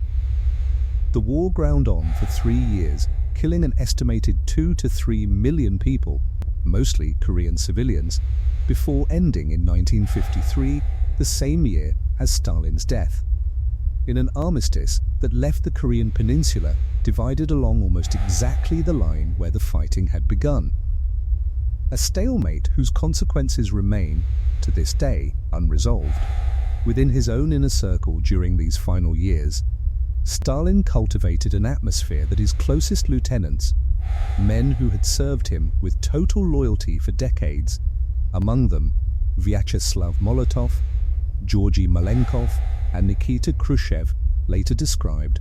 once they were finally able to speak more freely after his death, as one of constant, exhausting tension. Late-night dinners at his dacha frequently stretched past 3 or 4 in the morning,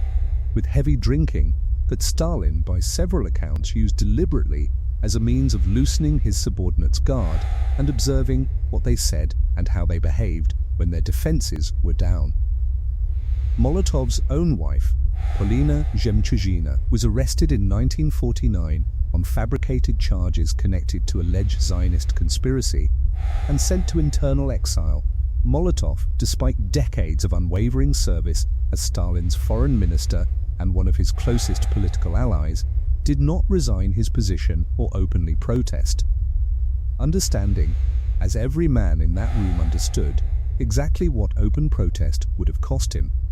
By the early 1950s, those closest to him had begun quietly noting signs of physical and mental decline that none of them dared discuss openly, even among themselves,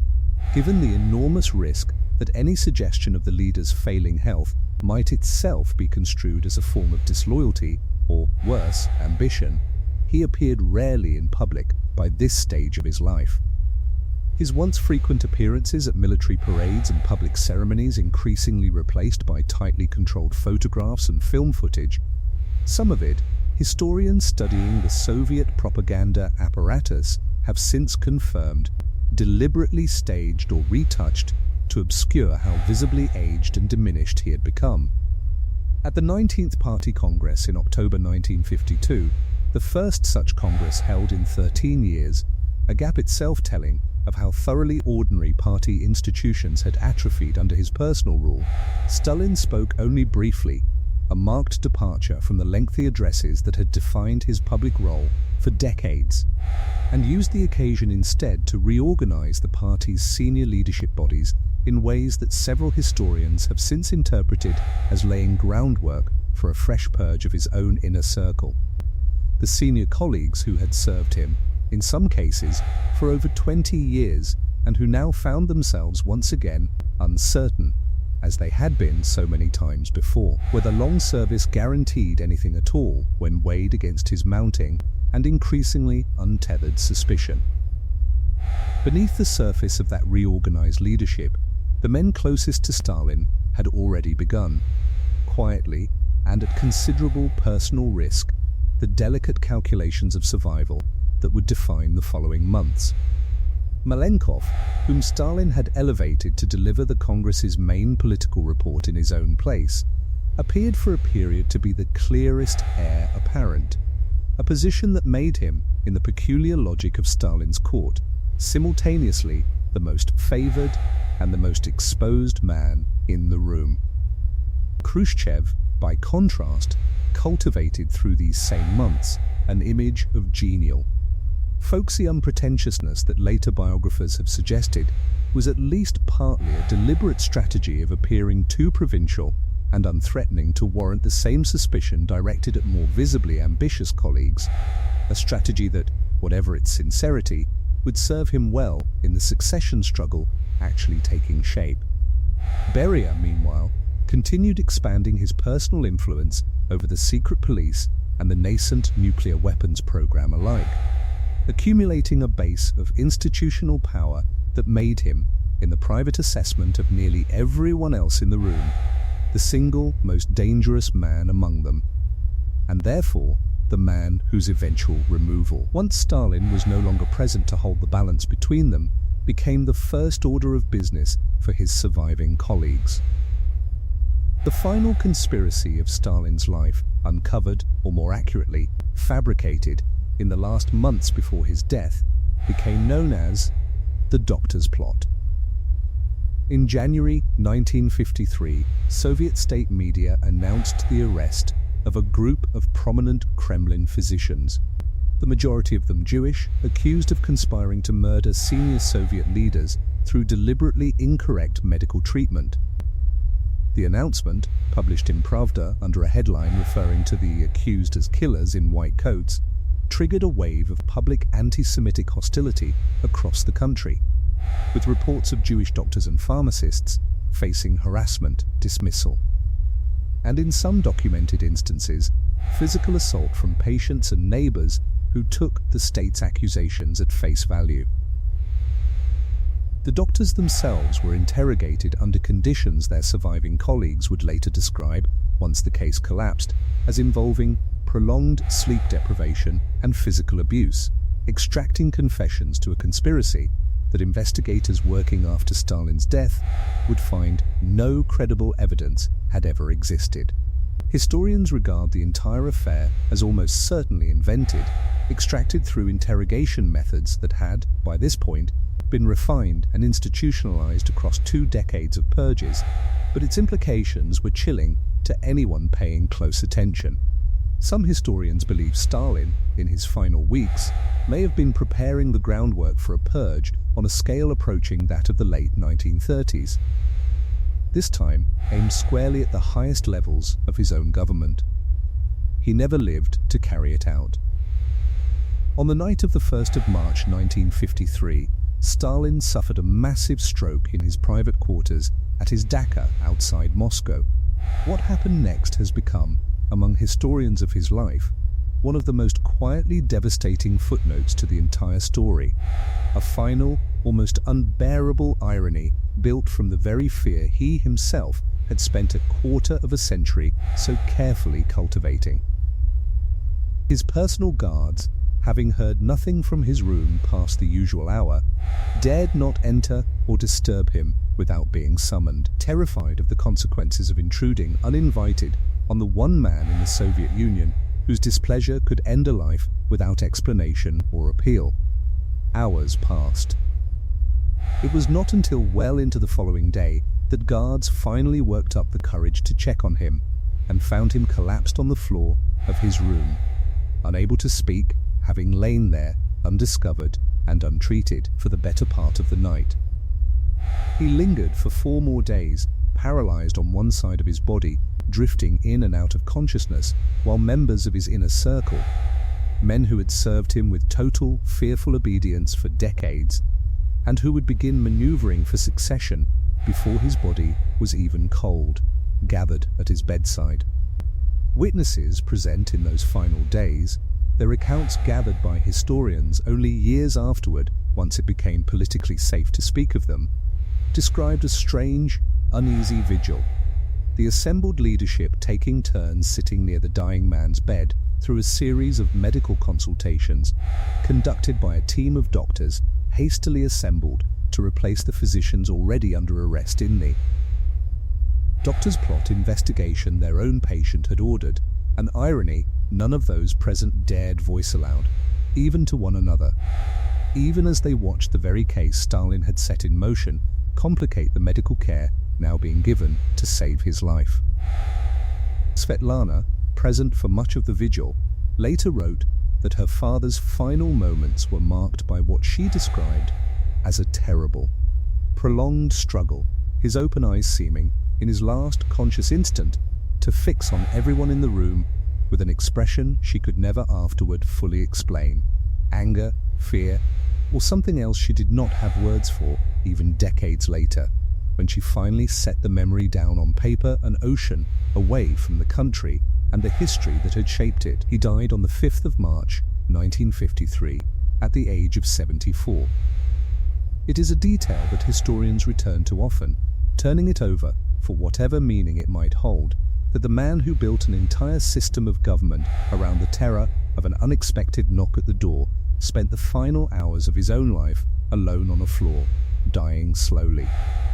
Because the people closest to him were too afraid of what he might do to them to check on what was happening to him. The scramble that followed his death revealed, in its own way, just how completely fear, rather than genuine loyalty, had held his inner circle together. Lavrenti Beria, the secret police chief whose own hands were stained as deeply as anyone's in the room, moved within hours to position himself as the dominant figure in the collective leadership that nominally succeeded Stalin, and was, by several later accounts, the first among the assembled leadership to express something bordering on open relief at the death of the man he had served with such visible devotion for over a decade. His triumph proved brief. Within months, his former colleagues, Khrushchev foremost among them, having concluded that Beria's control over the secret police apparatus made him too dangerous to allow into open competition for the succession, moved against him in a hastily arranged plot, having him arrested at a presidium meeting in June 1953 by military officers smuggled into the building for the purpose. He was tried in secret that December on fabricated charges eerily reminiscent of the very fabrications his own secret police had manufactured against countless others over the preceding 2 decades, and executed by firing squad. His death marking, for many historians, the true symbolic end of the Stalinist terror apparatus, even as elements of the system he had run would persist, in modified and somewhat less lethal form, for decades of Soviet history still to come. In the years that followed, Khrushchev's consolidated leadership released roughly 1.5 million prisoners from the Gulag system between 1953 and 1956 alone, dismantled significant portions of the camp network, and quietly began the long, uneven process of formally clearing the names of thousands of Purge victims through a rehabilitation commission that continued its work in various forms for decades, a process historians describe as genuinely significant in scale, even as it stopped well short of a full public reckoning with the system that had produced the victims in the first place. And even as the secret police apparatus itself, restructured and renamed rather than abolished, would continue to monitor Soviet citizens' lives for the remainder of the Union's existence. Winston Churchill, describing the Soviet Union in a 1939 radio broadcast delivered before the two countries were ever allies, called it a riddle wrapped in a mystery inside an enigma, a phrase coined originally about Soviet foreign policy in general, but one that has attached itself over the following decades, in popular memory, almost entirely to Stalin himself, and not without reason. Few major historical figures of the 20th century have left behind so wide a gap between the public certainty of the state built in their name and the private opacity of the man at its center. Even his closest wartime negotiating partners, men who spent hundreds of hours across a table from him, came away from those encounters candidly unsure whether they had glimpsed anything approaching the actual person beneath the composed, watchful surface he presented to the world. That opacity, deliberately cultivated across decades of a life spent learning, from his earliest days as a hunted underground organizer, that revealing too much of oneself was itself a form of vulnerability, may be as close as history is ever likely to get to a genuine key to understanding him. News of Stalin's death was met, across the vast territory he had ruled for a quarter of a century,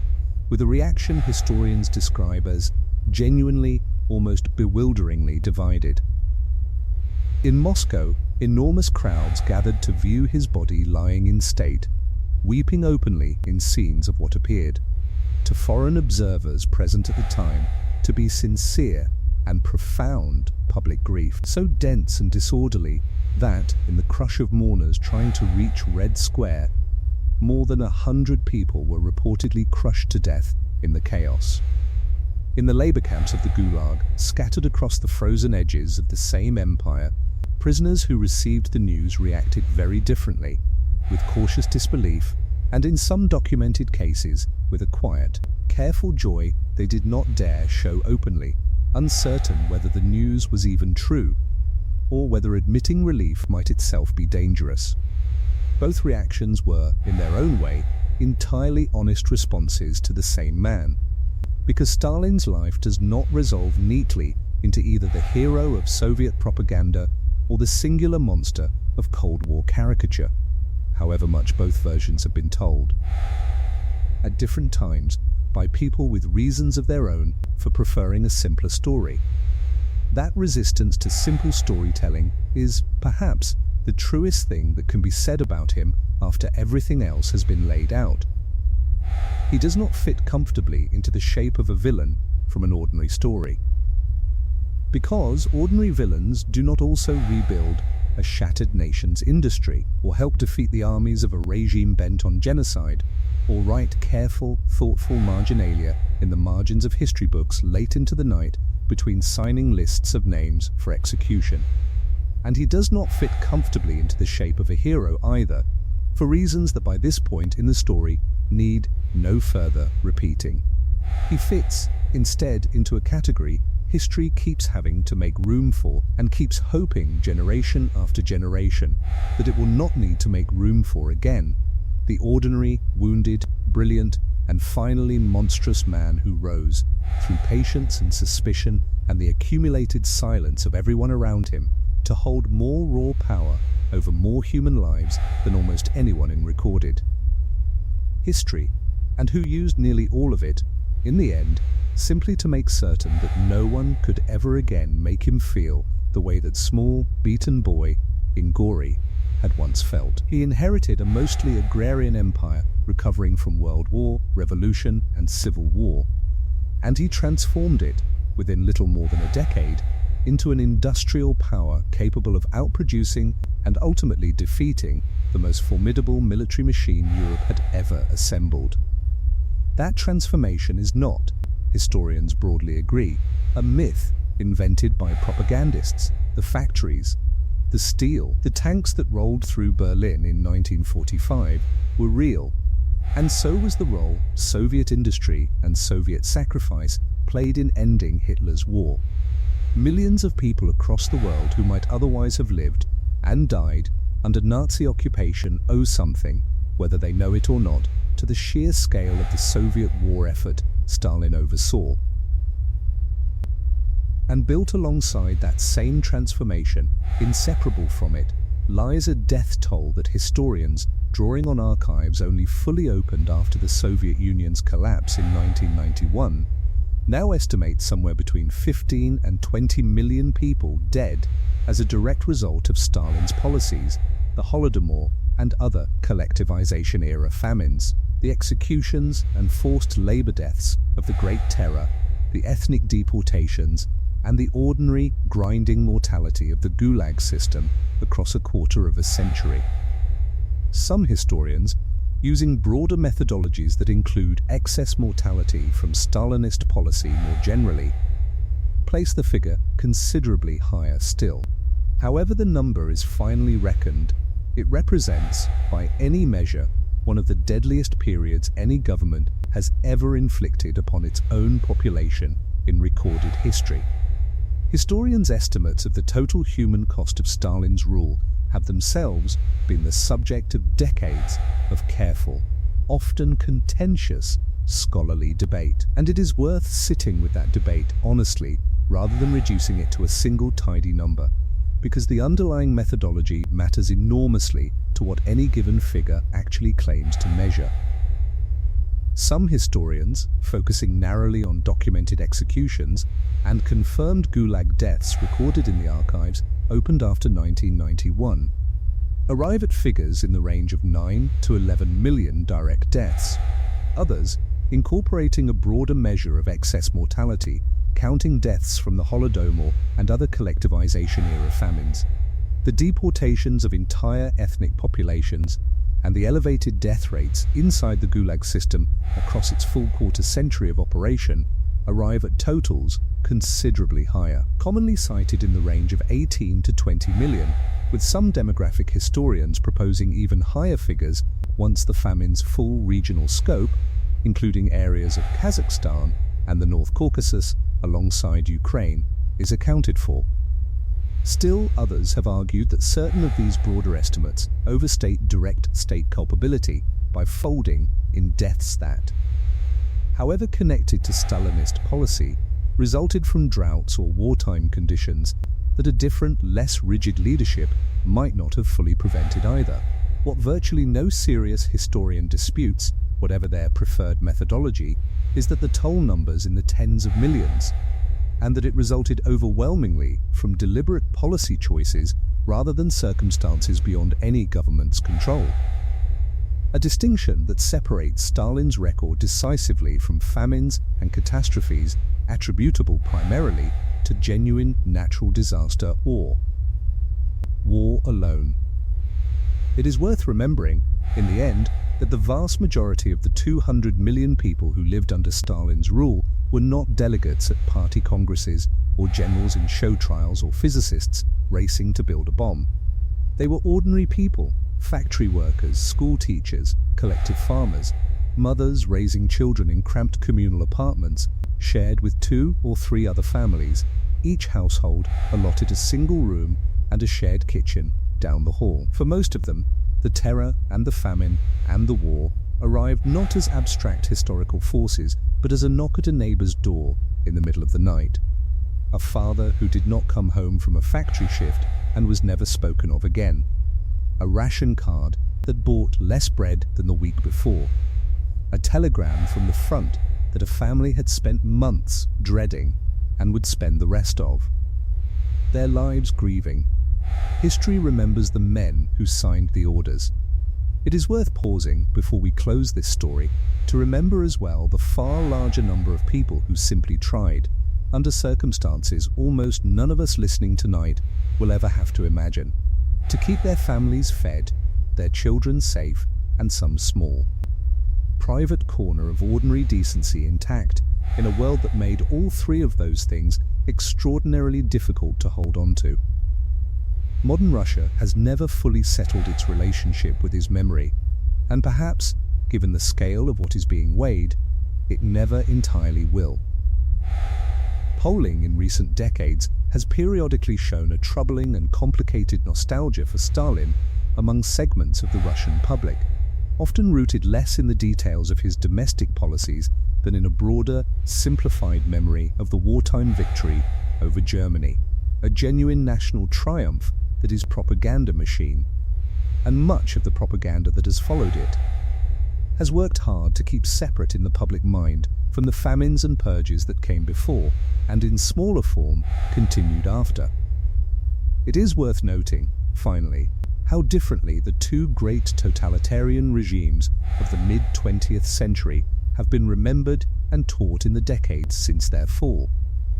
A difference that itself forms part of Stalin's complicated legacy. Nazism was defeated by outside armies, its leadership tried at Nuremberg before the world's assembled press, its ideology thoroughly and permanently discredited in the post-war order that followed, leaving little ambiguous space in mainstream historical memory for anything resembling nostalgia. Stalinism, by contrast, was never defeated from outside. It evolved, softened, and eventually dissolved from within its own system, its chief architect dying peacefully of natural causes in his own bed rather than facing any tribunal, and the state he built continuing, under different leadership, for nearly 4 more decades before its eventual collapse. That difference in ending, historians have suggested, helps explain why Stalin's memory has remained so much more genuinely contested within Russia itself than Hitler's has anywhere in Germany. One history was forced to a definitive, externally imposed reckoning, and the other was left, in significant part, to reckon with itself. Historians studying the 20th century's other great totalitarian projects have frequently placed Stalin's rule alongside Hitler's Germany and, somewhat later, Mao's China. not to flatten the very real differences between them, but because the comparison illuminates something about the century itself, that the technologies and bureaucratic capacities of the modern state, once placed in the hands of a leadership answerable to no meaningful check, proved capable of organizing death and suffering on a scale earlier centuries, for all their cruelty, had generally lacked the administrative machinery to achieve. Mao's Great Leap Forward, launched 5 years after Stalin's death and drawing explicitly on the Soviet model of forced collectivization, would go on to produce a famine considerably larger even than the Holodomor, a grim testament to how directly Stalin's methods were studied and, in some cases, deliberately emulated by the political movements that followed him. Ukraine's relationship to this history has taken on a particular and increasingly urgent political weight in recent decades. The Ukrainian government has, since the 2000s, formally recognized the Holodomor as an act of genocide deliberately targeting the Ukrainian nation, a legal and historical designation that a growing number of other countries, particularly following Russia's full-scale invasion of Ukraine in 2022, have moved to formally recognize as well, drawing an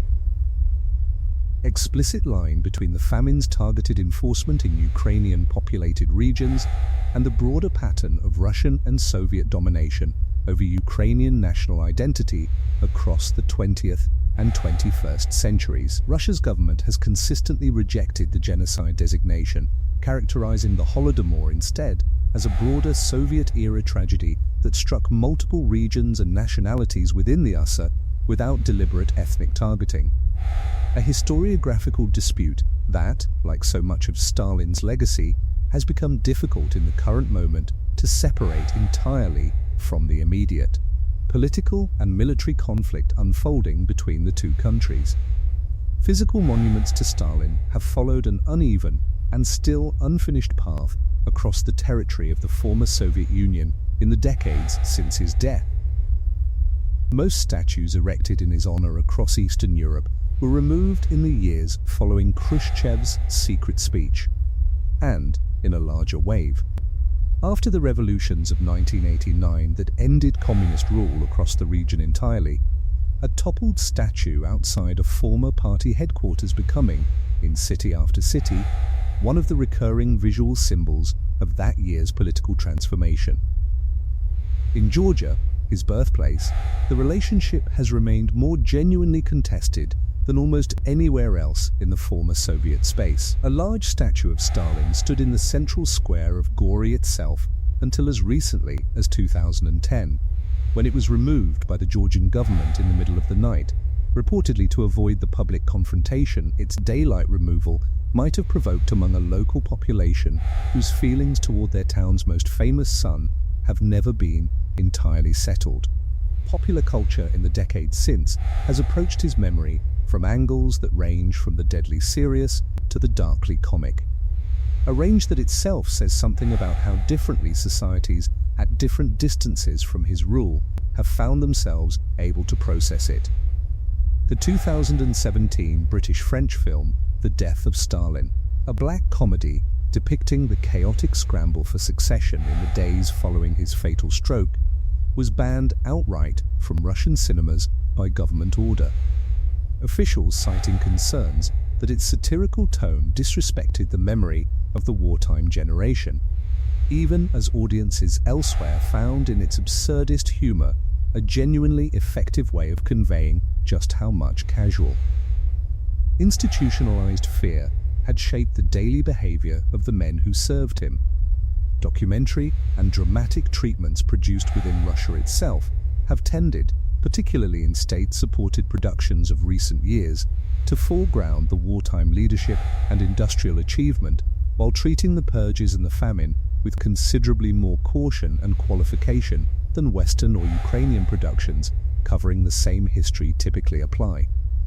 A divergence in emphasis that mirrors, in miniature, the larger and still unresolved argument over how his life ought finally to be weighed. That, perhaps, is the most uncomfortable and enduring lesson historians draw from his life. Not simply that he was uniquely evil, though the scale of what he ordered leaves little room for softer language, but that immense. Unchecked power tends to produce exactly the kind of moral catastrophe his rule became, almost regardless of the ideals that were used at the outset to justify seizing it.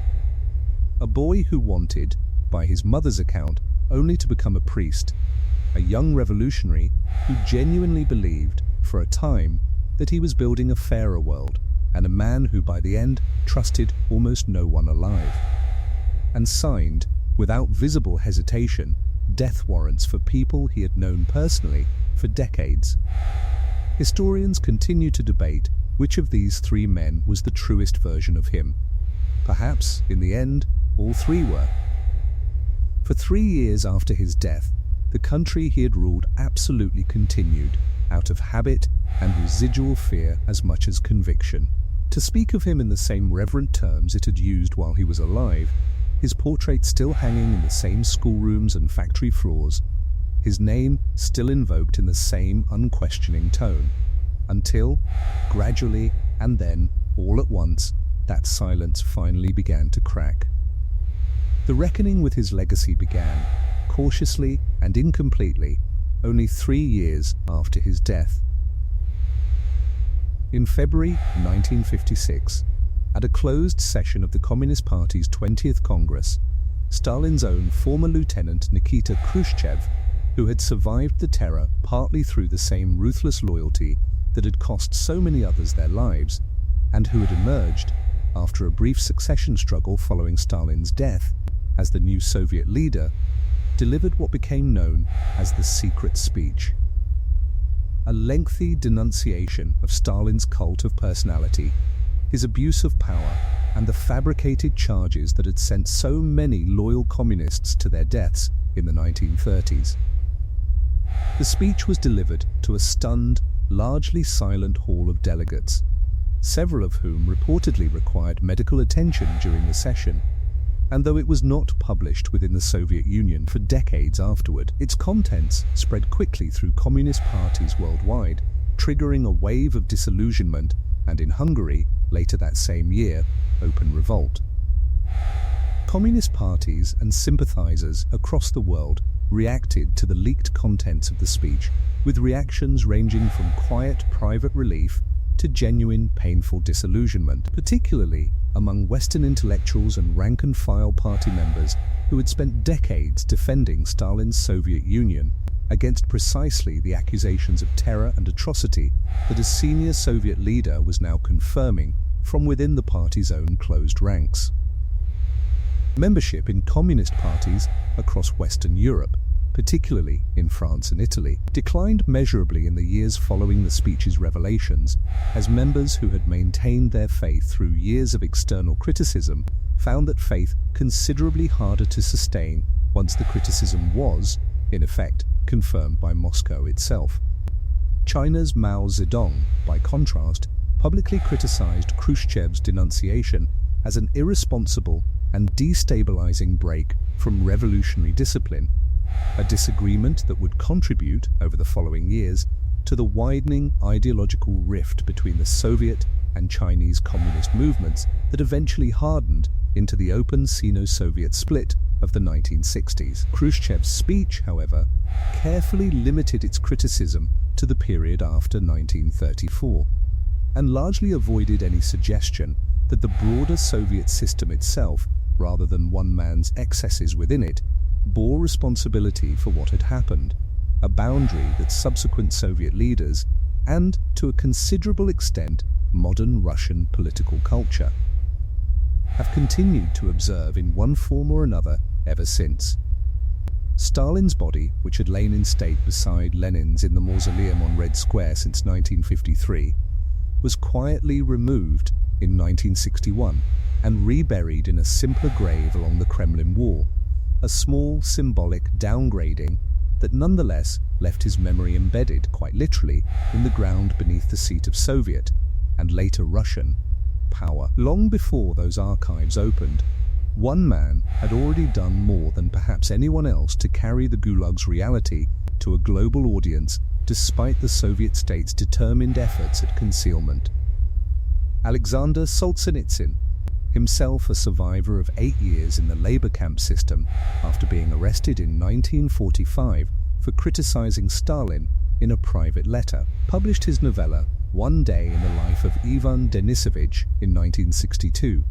during a brief post-Stalin thaw under Khrushchev that permitted its release, offering Soviet and international readers alike an unflinching, spare account of a single day inside a labor camp. When the political climate hardened again under Khrushchev's successors, Solzhenitsyn continued working in secret on a far larger project, smuggling manuscript pages out of the country to be published abroad. The Gulag Archipelago, a monumental, meticulously documented account drawing on the testimony of some 250 fellow survivors, that appeared in the West beginning in 1973 and transformed international understanding of the Soviet camp system from something suspected and debated into something documented in exhaustive, unanswerable detail. Soviet authorities stripped Solzhenitsyn of his citizenship and expelled him from the country in 1974. The book itself would not be legally published inside Russia until 1990, on the very eve of the archives finally opening to confirm, point by point, what he had already shown the world nearly 2 decades earlier. The fullest reckoning came only with the Soviet Union's collapse in 1991, when archives that had remained sealed for 6 decades were finally opened to historians, journalists, and the surviving families of victims. What emerged from those archives? Internal execution quotas set by region, handwritten death lists bearing Stalin's own signature, demographic records revealing the true scale of the Holodomor's mortality, transformed what had often been, in the West, an impressionistic understanding of Stalinist terror into a documented, quantified historical record, even as certain files, particularly those touching on the most senior levels of decision-making, have remained restricted or classified in Russia to the present day. That incomplete reckoning continues to shape how his memory is treated in Russia now. A modest but persistent minority of Russians, according to polling conducted in recent years, view Stalin favorably, a sentiment that tends to track less with detailed knowledge of collectivization or the terror than with a broader, simplified national memory of wartime victory and Cold War-era global standing. An association Russian state media and political leadership have, at various points since 1991, found convenient not to disturb too vigorously. Memorial, the human rights organization most responsible for documenting victims of Soviet-era political repression, was forcibly shut down by Russian courts in December 2021, in a decision widely interpreted, both inside and outside Russia, as a deliberate narrowing of the space in which that fuller historical reckoning could continue to be pursued. Whatever else can be said of that reckoning's incompleteness, the record itself, the archives, the survivor testimonies, the demographic reconstructions, the countless small, patient acts of historical recovery carried out over the past 3 decades, now exists, preserved and largely beyond any single government's power to erase again, waiting for whichever generation finally proves ready to sit with the whole of it. There is a version of this story, told often enough in the decades after his death, that renders Stalin as something almost mythic in his cruelty, a monster apart from ordinary humanity, whose choices explain themselves simply because he was, in some essential way, different from the rest of us. It is a comforting version of the story, in its own dark fashion, because it lets the listener close the book with a clean and simple lesson that men like this are rare, and that the rest of us need not look too closely at the mechanism that produced him. The historical record suggests something less comforting. Stalin was not born a monster. He was born a beaten, undersized child in a shoemaker's rented room, who wrote tender poetry about nightingales at 16, who wanted, for a period of his young life, nothing more complicated than to be a good priest in a warm Georgian church. The path from that boy to the man who signed death lists by the hundred did not require any single sudden turn toward evil. It required, instead, a long accumulation of smaller choices, each one perhaps defensible on its own narrow terms, each one building on the choice before it, each one making the next slightly easier to justify, set inside a system that placed less and less in his way to stop him, until finally, nothing did. Consider how ordinary each individual step must have felt to the man taking it. A young revolutionary organizing a strike does not, in that moment, feel himself becoming a tyrant. He feels himself fighting for justice against an empire that beat its own people in the streets. A general secretary filling party posts with loyal men does not feel himself seizing dictatorial power. He feels himself doing the unglamorous administrative work nobody else wanted. A leader ordering harsh grain quotas during a difficult harvest does not perhaps feel himself committing mass murder. He feels himself making a hard but necessary choice for the nation's industrial future. It is only when these steps are laid end to end, viewed from the distance history now allows us, that they resolve into the shape of something monstrous. And by the time that shape became visible even to the people living through it, there was no longer anyone left standing close enough to him, or brave enough to say so. Perhaps that is the harder and more useful lesson history has to offer, turning it over one more time before we let this story rest. That unchecked power does not require a monster to begin with. It only requires an ordinary, wounded, ambitious person and enough time and enough silence from everyone positioned to say no. It is a lesson that asks something uncomfortable of every generation that hears it,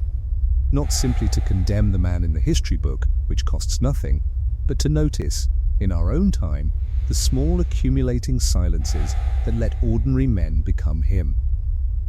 And so we come to the end of Joseph Stalin's story. A life that carried a broken, rural empire through revolution, through famine, through the largest invasion the world had ever seen, and out the other side as one of two global superpowers, while, along the same road, burying millions of its own people beneath the weight of one man's suspicion.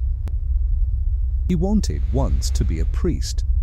He became instead something the world had rarely seen before and has mercifully rarely seen again at quite this scale. A man who held the power of a god over 200 million lives, and who used that power again and again, not to build the just world his younger self once genuinely seemed to believe in, but simply to make certain that no one, anywhere, could ever again make him feel as powerless as the boy in that one-room shack in Gori had once felt. Power, history keeps quietly reminding us, is never free. Someone always pays for it in the end. Stalin simply made certain, for as long as he lived, that it was almost never him. Thank you for spending this night with me here on Grand Age Power. If his story moved you, troubled you even, a like helps other sleepy souls find their way to us. And tell me, down in the comments, do you think Stalin, in his own mind, ever believed he was still the man his mother once hoped he would become? Your thoughts mean everything to me. Subscribe. We have so many more powerful stories waiting, told with the same honesty this one deserved. For tonight, let his story rest where it belongs, in history, and let yours continue gently on into sleep. Let the weight of it settle somewhere quiet in your mind, not as a burden to carry, but perhaps as a small, quiet reminder of how precious and ordinary, unwatched, peaceful life truly is. Somewhere tonight, in a quiet room very much like yours, that is enough. It was, perhaps, all he ever really wanted to, before the years and the choices and the silence of everyone around him carried him somewhere else entirely. Sleep well, dear soul, and may this story stay gently with you, exactly as it should, in your dreams. Somewhere tonight, In some quiet corner of the world, a light is still on over old papers and older photographs. Someone's still working carefully to get this story right. That work goes on, decade after decade. And it matters that it does, not to condemn a dead man further, but to make sure the people he ruled over are never reduced again to a single convenient number. Until next time, good night from Grand Age Power.